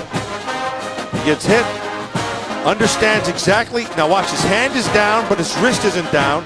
Maintains his balance and scoots in for a score. He's only a freshman. Played at Erasmus Hall in Brooklyn.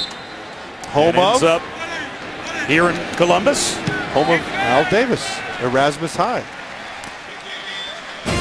Will step aside. Another touchdown for the Buckeyes, and they are pouring it on here at home.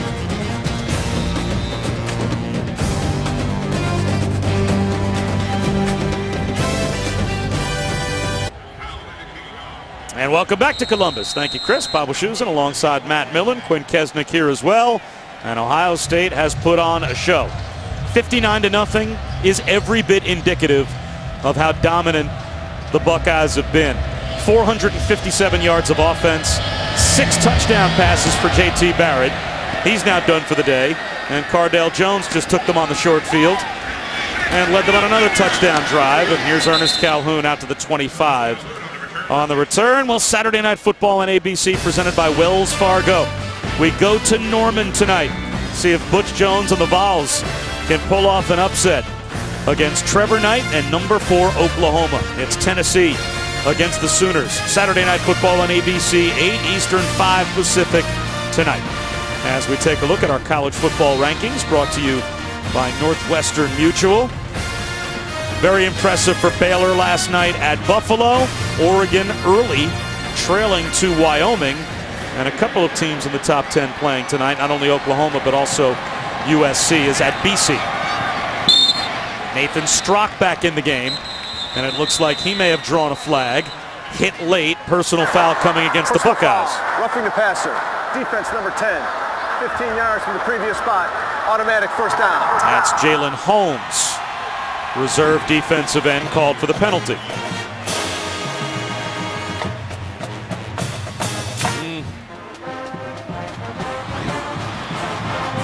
I guess that's what they call the penalty anymore. Hard when you leave your feet to not land somewhere. And it was a little bit of a push.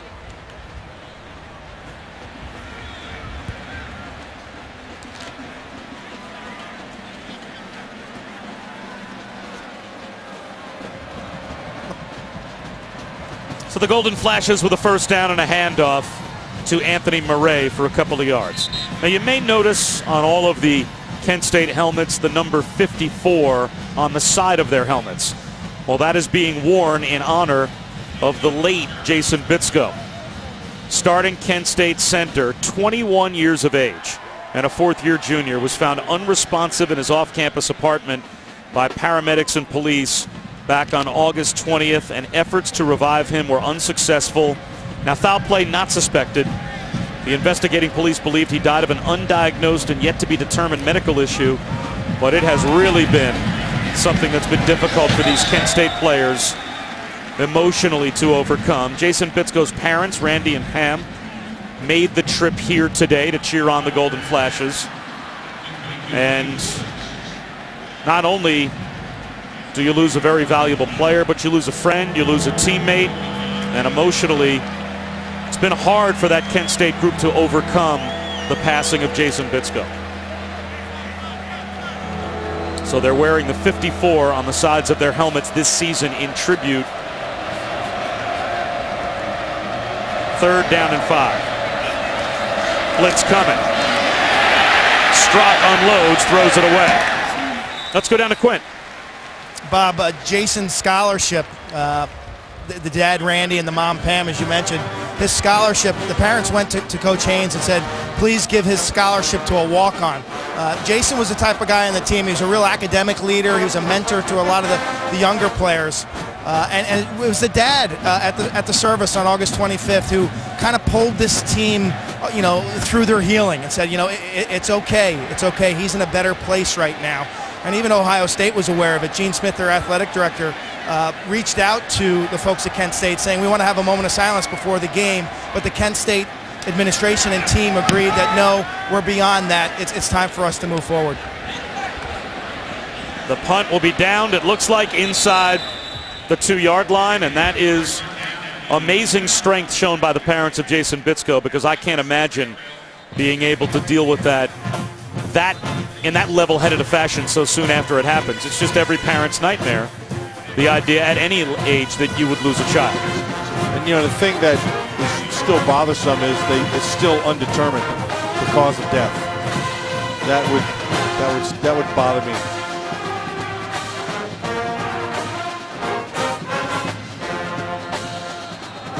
Well, his family, the school, the team, they've handled everything with such grace.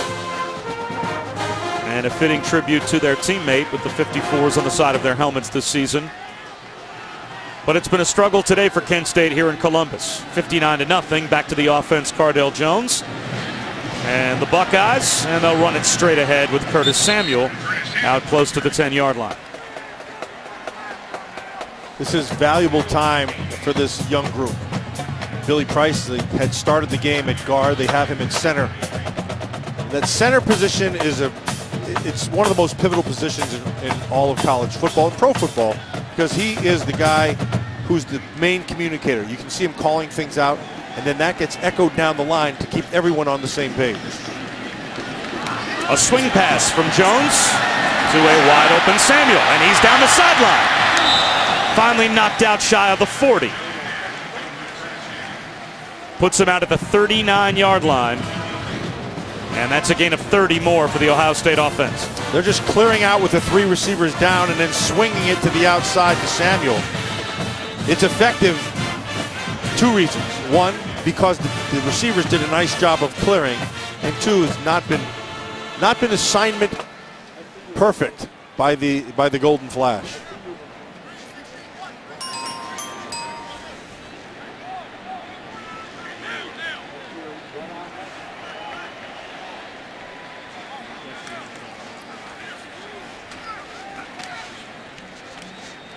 Another handoff out to about the 43-yard line. Looks like Warren Ball's going to get a chance, as they are deep down the depth chart now for Ohio State at running back.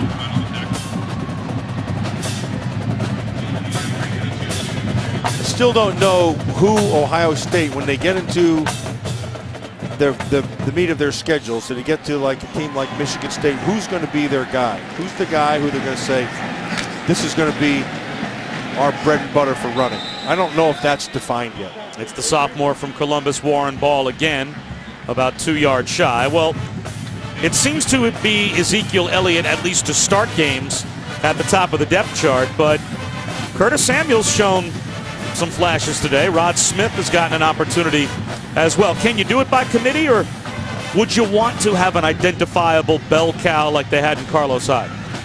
Well, when you got ready to play Ohio State a year ago, you're like, oh, we got to stop Carlos Hyde. Right. That's what you want. I mean, you played him years ago. It's like, oh, I got to stop Archie Griffin. Oh, I got to stop, whoever it was. And there's Curtis Samuel for the first down. John Brockington back in '70 and the late '60s. Those guys, you strapped it up because that was 100% man coming at you. I don't know if they have that. Have they defined that guy yet?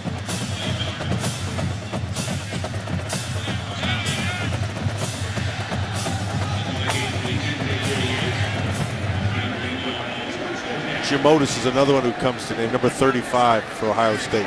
Tough guy. Cardell Jones keeps it himself, uses the stiff arm. He's tough to bring down. That's a big man. 250 pounds, picking up 8 yards. He took Malcolm Pennell and spiked him down to the ground as he kept his feet and picked up 8. Well, for the Buckeyes, they came into this game and the predominant thought was they should really abuse this Kent State team. And they've lived up to that.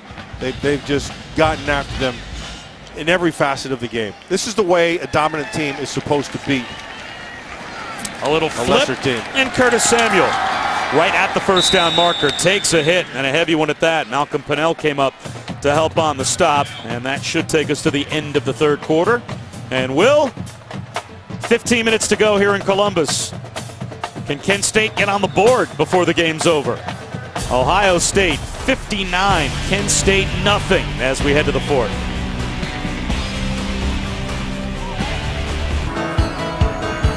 Welcome back to Columbus. Bob Wischusen alongside Matt Millen, Quinn Kesnick, and the rest of our tremendous hard-working crew. Starting off the fourth quarter between Kent State and Ohio State, and the Buckeyes have rolled from the start. trying to bounce back, and they have done just that from that loss last Saturday in this building. Ball goes up the middle for a couple of yards and a first down. They lose to Virginia Tech last week. Virginia Tech is not helping them out with their efforts so far this week. Still 21-7. That's East Carolina on top of Virginia Tech. But you know, Ohio State can do nothing about that. All they can do is improve as a team and continue to beat every team that's on their schedule. And that's it.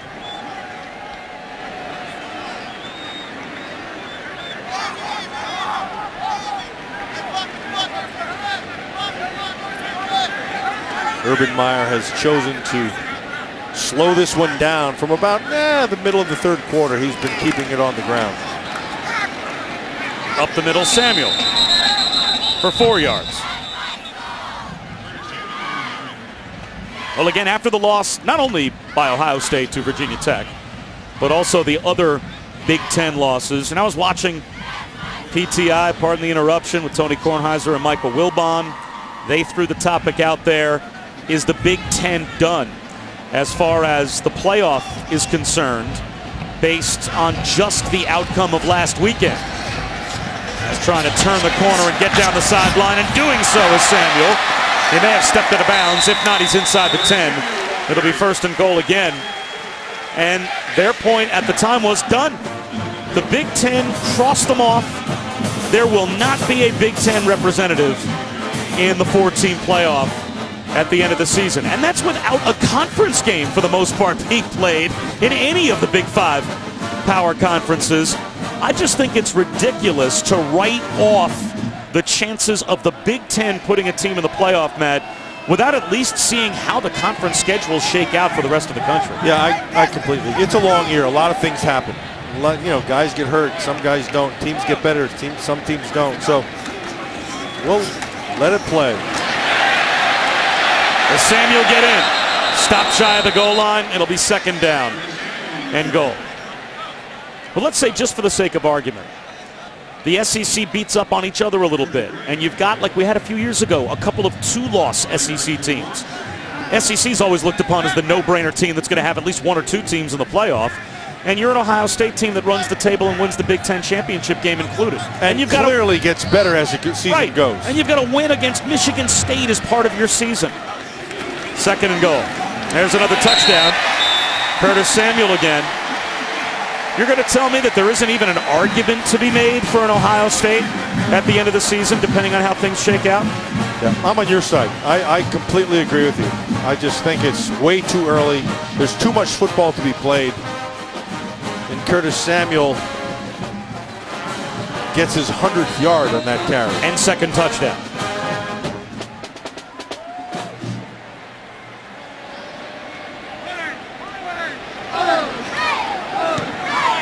66-0. It has been that easy, but that well executed as well by the Buckeyes on both sides of the ball today.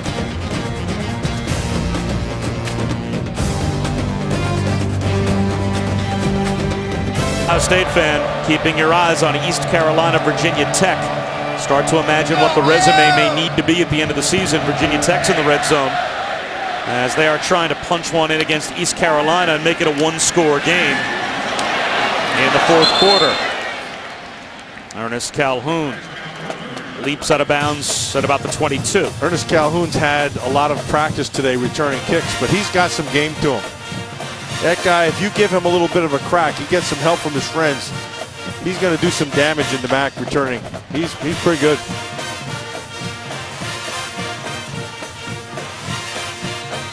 So Colin Reardon trying to execute to put some points on the board before the game's over. Still with 12.5 minutes to go in the fourth quarter. Brings Kent State's offense back out on the field again. And he'll drop back and throw one over the middle that's intercepted. Eric Smith picks it off for the Buckeyes. And Ohio State has it again in plus territory. That's completely on Reardon. 100%. That was a little bit of panic. He got the pressure and he just thought he had it, couldn't step into it. Watch the pressure come up, he feels it, and he just throws it to the middle of the field, which you can. You've got to set yourself and see the rest of the field. Let's head down to Quint Kesnick. Bob, what's amazing to me now is we still have 12 minutes to go, but this game was 45-0 at halftime. The amount of people who are still here in the upper deck watching their Buckeyes, I think it really shows how hardcore this fan base is. They want to see the young guys. They want to see the new faces. They're here to watch the full 60 minutes regardless of score. Yeah, there are now some empty seats, but you're right, Quinn. It was a full house even for Kent State. You can fit over 107,000 now in here. And they have a student section that they added to in the end zone to the right as we pan to the right. And behind the end zone at the opposite end of the stadium, that is on the right side of your screen there. The entire end zone section is nothing but students. And they can fit about 28,000 students in that section. Added seats to it this past offseason. Ball up the middle, and the ball comes out. And Kent State gets it back on the fumble.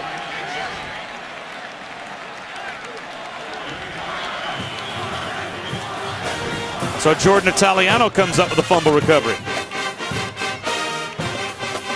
That's Briante Dunn, pardon me, on the carry and the fumble. So the Golden Flashes get a takeaway, and their offense gets to head right back out on the field. Colin Reardon just threw the interception a moment ago.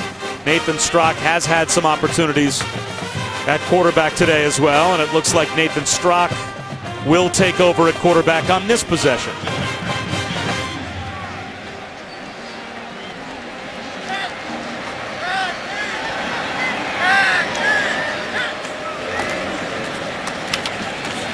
Well, there have been some massive crowds in this building. The record, because of that new section being opened last Saturday night, was set against Virginia Tech. Over 107,500 in here to watch Ohio State play Virginia Tech last Saturday night, and today well over 104,000 on hand.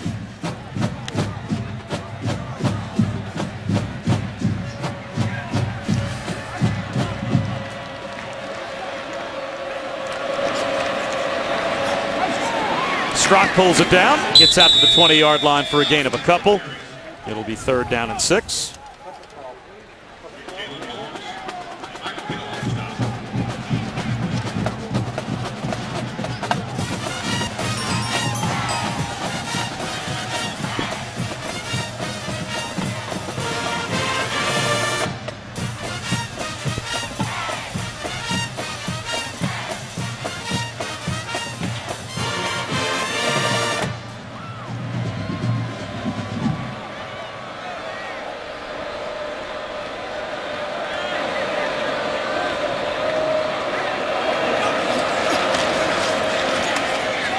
Strock throws one up for grabs down the sideline, out of bounds.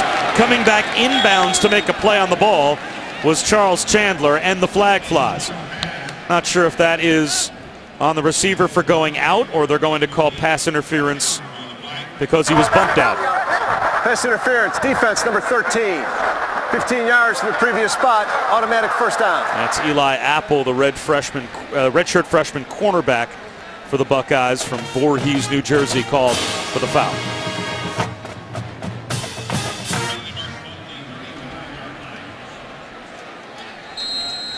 When he was in high school, Eli Apple was rated as high as the 11th overall prospect, regardless of position, in our ESPN 150. Well, Bob, there's been no question that Urban Meyer has been getting some great recruiting classes. He's got the skill people here. Nothing there on 1st down up the middle. Well, you think about some of the numbers that come into focus when he loses a game, like they lost last Saturday. That was the first non-conference home loss for Urban Meyer ever. He'd never lost a non-conference home game at any of his previous stops as well. He was 3-0 at Bowling Green, 5-0 at Utah, 20-0 in Florida, and 7-0 at Ohio State before the win by Virginia Tech last Saturday night.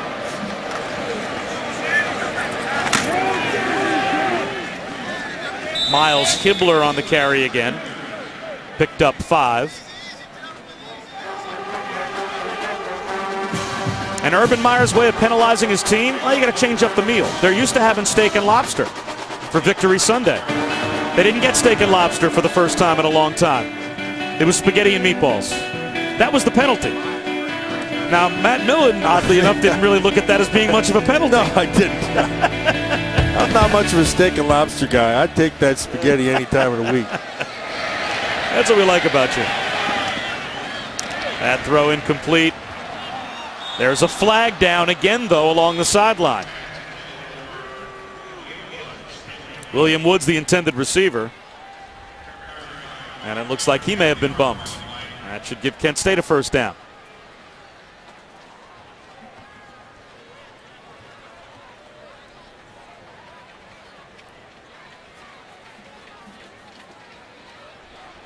We've got an official over there without his hat, though, so that could signify that maybe Woods went out of bounds. And this, I would have to say, Matt Millen, is a longer conference than necessary in a 66-0 game. Illegal touching of a pass on the offense. There it is. Lost it down at the previous spot. 4th down.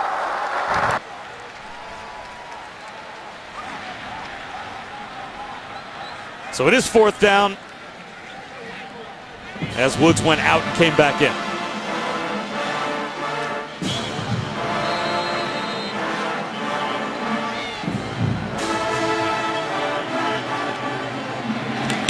Melchiori with a line drive punt.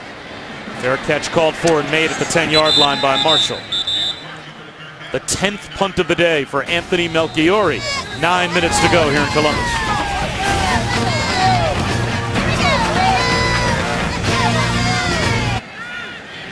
Just about memorialized everywhere you look inside that Ohio State football complex, and rightly so. What a player. 1st and 10 Buckeyes back at the 10-yard line. Just about breaking free was Warren Baugh.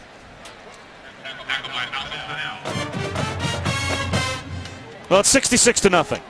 We mentioned that many of the fans have stayed. That doesn't mean they're all enthralled with every play. He was out for a while. He was out for a while. Yeah, we were watching him in the commercial break. He's going back out now. He was testing that oath. On my honor, I will do my duty. And always be prepared? To be prepared. To obey the scout law, to help other people at all times, to keep myself physically fit, mentally awake, and morally straight. Thank you. Troop 118, all present and accounted for, sir. Very well done. Thank you very much. Ball up the middle for a first down.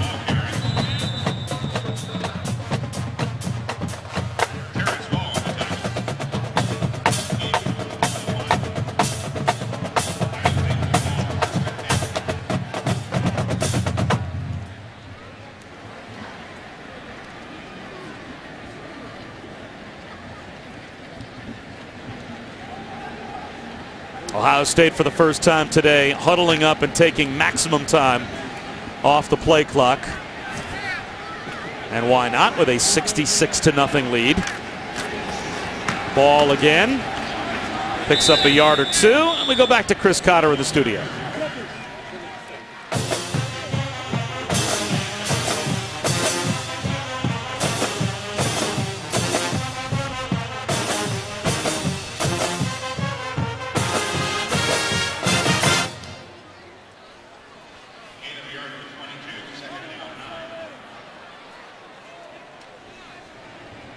Boy, they can score in a hurry when they turn the Jets on offensively. That's my favorite player in all of college football. I've been watching him since he started a few years back, and he's as talented as there is, and he's as good a player, he's an even better person. Gain of a couple of yards on 2nd down and long. Jeffy Johnson getting an opportunity. Junior from Hilliard, Ohio. As J.T. Barrett threw 6 touchdown passes. The last just a little flip shovel pass. That counted as number 6. That ties a school record for most touchdown passes in a game. So J.T. Barrett and this Ohio State offense looked like a well-oiled machine in the first half against Kent State. Continued into the 3rd quarter. And now coming up on 6 minutes to go. And so the question is, did they get better this week? And the answer is yes, they did. Because They recognized things. They didn't panic. I thought every opportunity he had to be able to make a play, he took advantage of. I thought the offensive line got better. Granted, it's lesser competition than what they've seen a week ago, but you still have to take another step forward. And sometimes you don't. I think today they did. Cameron Johnston will punt. James Brooks is back deep to receive. And this is the first punt of the day for Ohio State.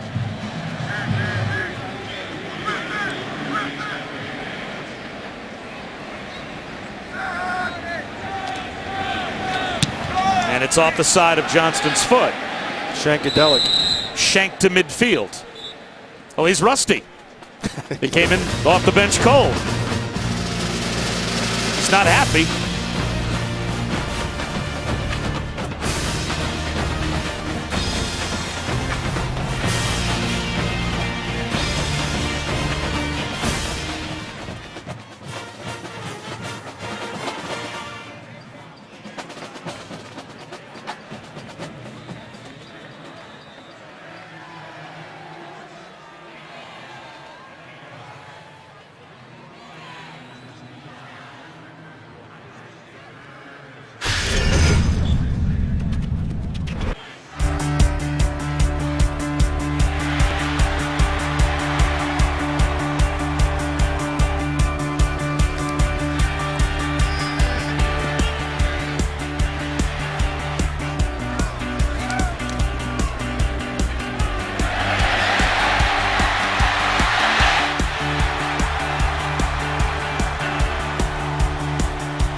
Passes today, and they were all room service scores. He made some nice throws, though, and ran the offense well. And the question is, where did they get better? And I think at that position in the offensive line, they did get better today. Watch the patience.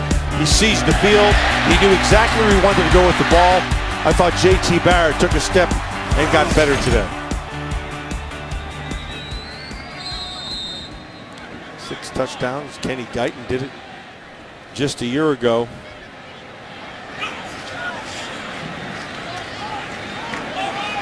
After the turnover, downtown, or after the punt rather, downtown goes Nathan Strock, but overshoots Eldon Anu. As we take a look at our Pacific Life game summary. And statistical domination across the board for Ohio State. 575 yards. And that's a lot of yards after the catch. Yeah, that's one of the things that Paul Haynes thought he knew he had to tackle and not give them extra yards. They didn't get that done. Blitz coming. Strock pancaked. He had no chance. Tyquan Lewis got there first for the Buckeyes.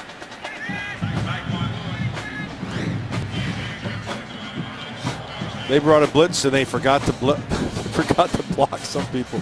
Tyquan Lewis, he wasn't going to let him go, and that was those things don't present themselves very often, and when they do, Tyquan Lewis took advantage of it. 4th sack of the day for Ohio State. 3rd down at 16. Coming up on 5 minutes to go.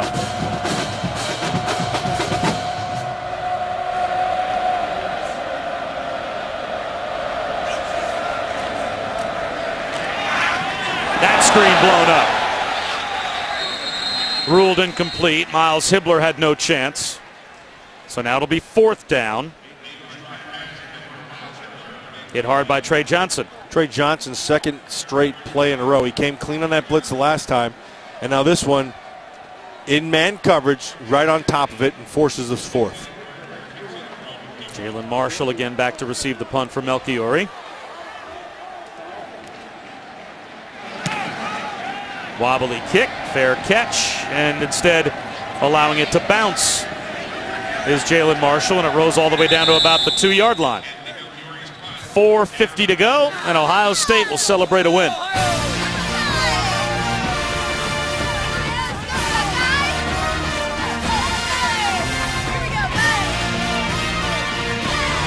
It's not been since the start. It's Ohio State starting inside their own 5-yard line, but they've got a 66-0 lead over Kent State, and the backup quarterback Cardell Jones gets to the sideline. Bob Wischusen here with Matt Millen and Quint Kesnick, and college football primetime on ESPN. Presented by Hampton Hotels. Kicks off at 8 Eastern, 5 Pacific. Steve Adazio and Boston College will try and pull the upset against Cody Kessler and number 9 USC. USC, BC. Who's in? College football primetime on ESPN tonight at 8 Eastern, 5 Pacific. Also live on Watch ESPN. Cardell Jones with a little speed handoff to Johnny Dixon.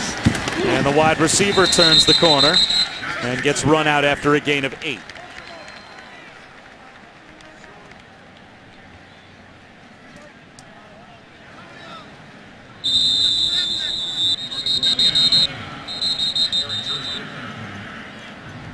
And now the officials call time as there's a problem with the chain gang over on the sideline trying to get the first down markers set.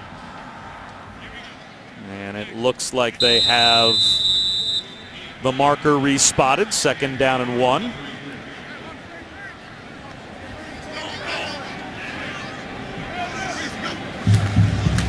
Another end around to the near side. Again, it's Johnny Dixon.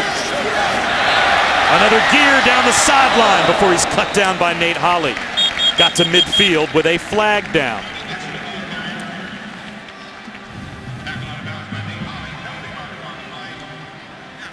Nate Holley had himself a pretty active game here today. Offense number 85. 10 yards from the spot of the foul. Repeat, 2nd down. It's Marcus Baugh, the tight end. Nate Holley came into today 9th in the country in total tackles through the first couple of weeks. Had 27 tackles and cumulative in Kent State's first 2 games. Now he's active, and you can see what his brother has offensively, he has defensively. And it's those things he can't teach. So he's got good instincts. He finds the ball pretty well. He deciphers things pretty well. Very good student as well. And he's a good player.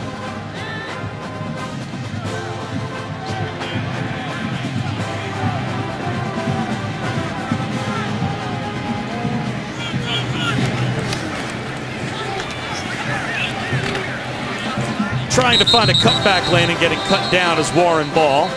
That'll bring up 3rd down as we check the work done by the 2 quarterbacks today for Ohio State. And again, J.T. Barrett had a very efficient day with 6 touchdown passes. Yeah, you couldn't really ask much more out of J.T. Barrett. Even that interception was tipped inside down there inside the 10. And I thought he just played as well as he could play.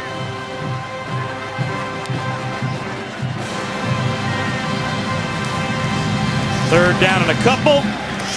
Cut back and hurdling close to the first down again is Johnny Dixon.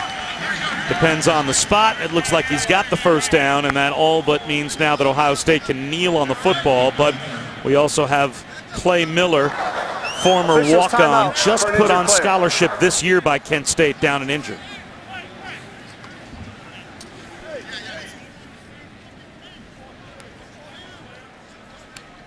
So while they look at Clay Miller, a chance to talk maybe a little bit more about J.T. Barrett and the strides that you feel you've seen him make, watching him on tape through the first couple of games and then watching him play today.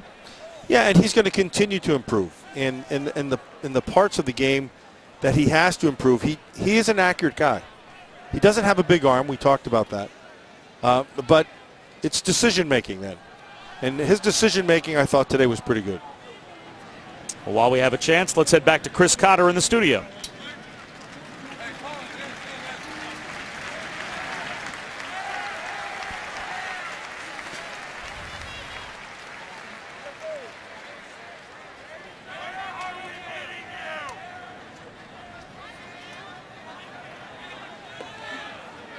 All right, Chris, thanks very much. So Georgia Tech, it looks like, will survive a major scare against Georgia Southern, as there was a while there where Georgia Tech looked like they were firmly in control of that game and gave up the lead to Georgia Southern.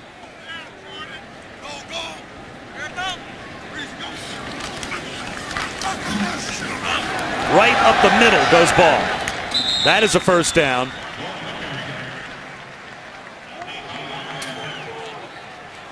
And Ohio State moves the chains again.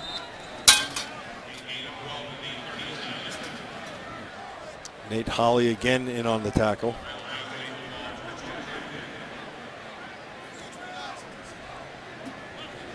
Oh, my fault.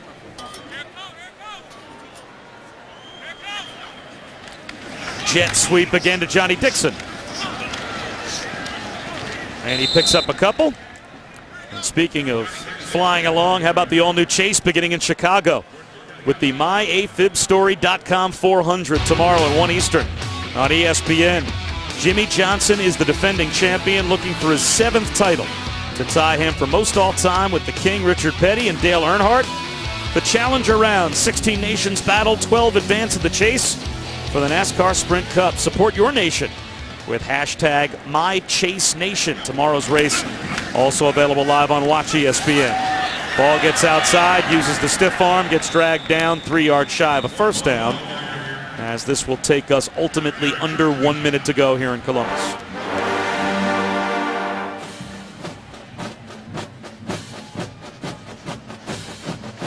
How do you mentally rehabilitate your team if you're Paul Haynes? You didn't expect to come in here and be competitive and win, but you probably weren't thinking it was going to be 66-0. No, but you knew coming in here that it was a really steep hill to climb to get that win. And so what you do is you take what did you do positive, take the positives out of the game, and then the parts that you were beat physically, ouch, like that one you show in a highlight reel. That was like, look, this is what we, when there's the nexus of when we get a good play called and we execute. LC Refuge at least makes a play on defense, and boy, that was face mask to face mask. Yeah, that was a nice hit. So you take what you can positively out of it, you correct the mistakes, and you ask yourself, did we get better in certain areas? Did we take a step forward? And if the answer is yes, that's what you were looking for on the front end, you accomplish your goal. Only about a 5-second differential between the play clock and the game clock. So on 4th down, not sure if they're going to take a delay of game penalty or they're just going to have Cardale Jones run around a little bit. Well, it looks like they'll take the penalty. It goes down to 6. And even if they punt it, the last play should probably take about 6 seconds. And that will end the game.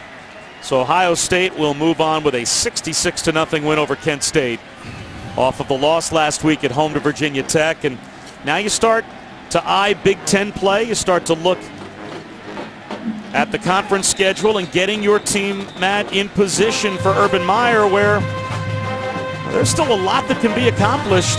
You don't know how the rest of the country is going to play out. It seems so premature for many to think that one bad weekend for the Big Ten ends Ohio State's hopes, Michigan State's hopes, any other team's hopes, Wisconsin as well, to maybe somehow find their way back into the top 4 by the time the season's over. All they can do is their part, and their part is to win the rest of those games. And if they go do that and it's not good enough, well then so be it. But then they still had a highly successful season, and there's a lot of things that can happen between now and the end of the year. Cardale Jones lets a few seconds tick off the clock, throws it the length of the field, and that will end the game. So well executed by Ohio State just to kill the last few seconds. And our final score, the Buckeyes win it going away, 66-0 over Kent State.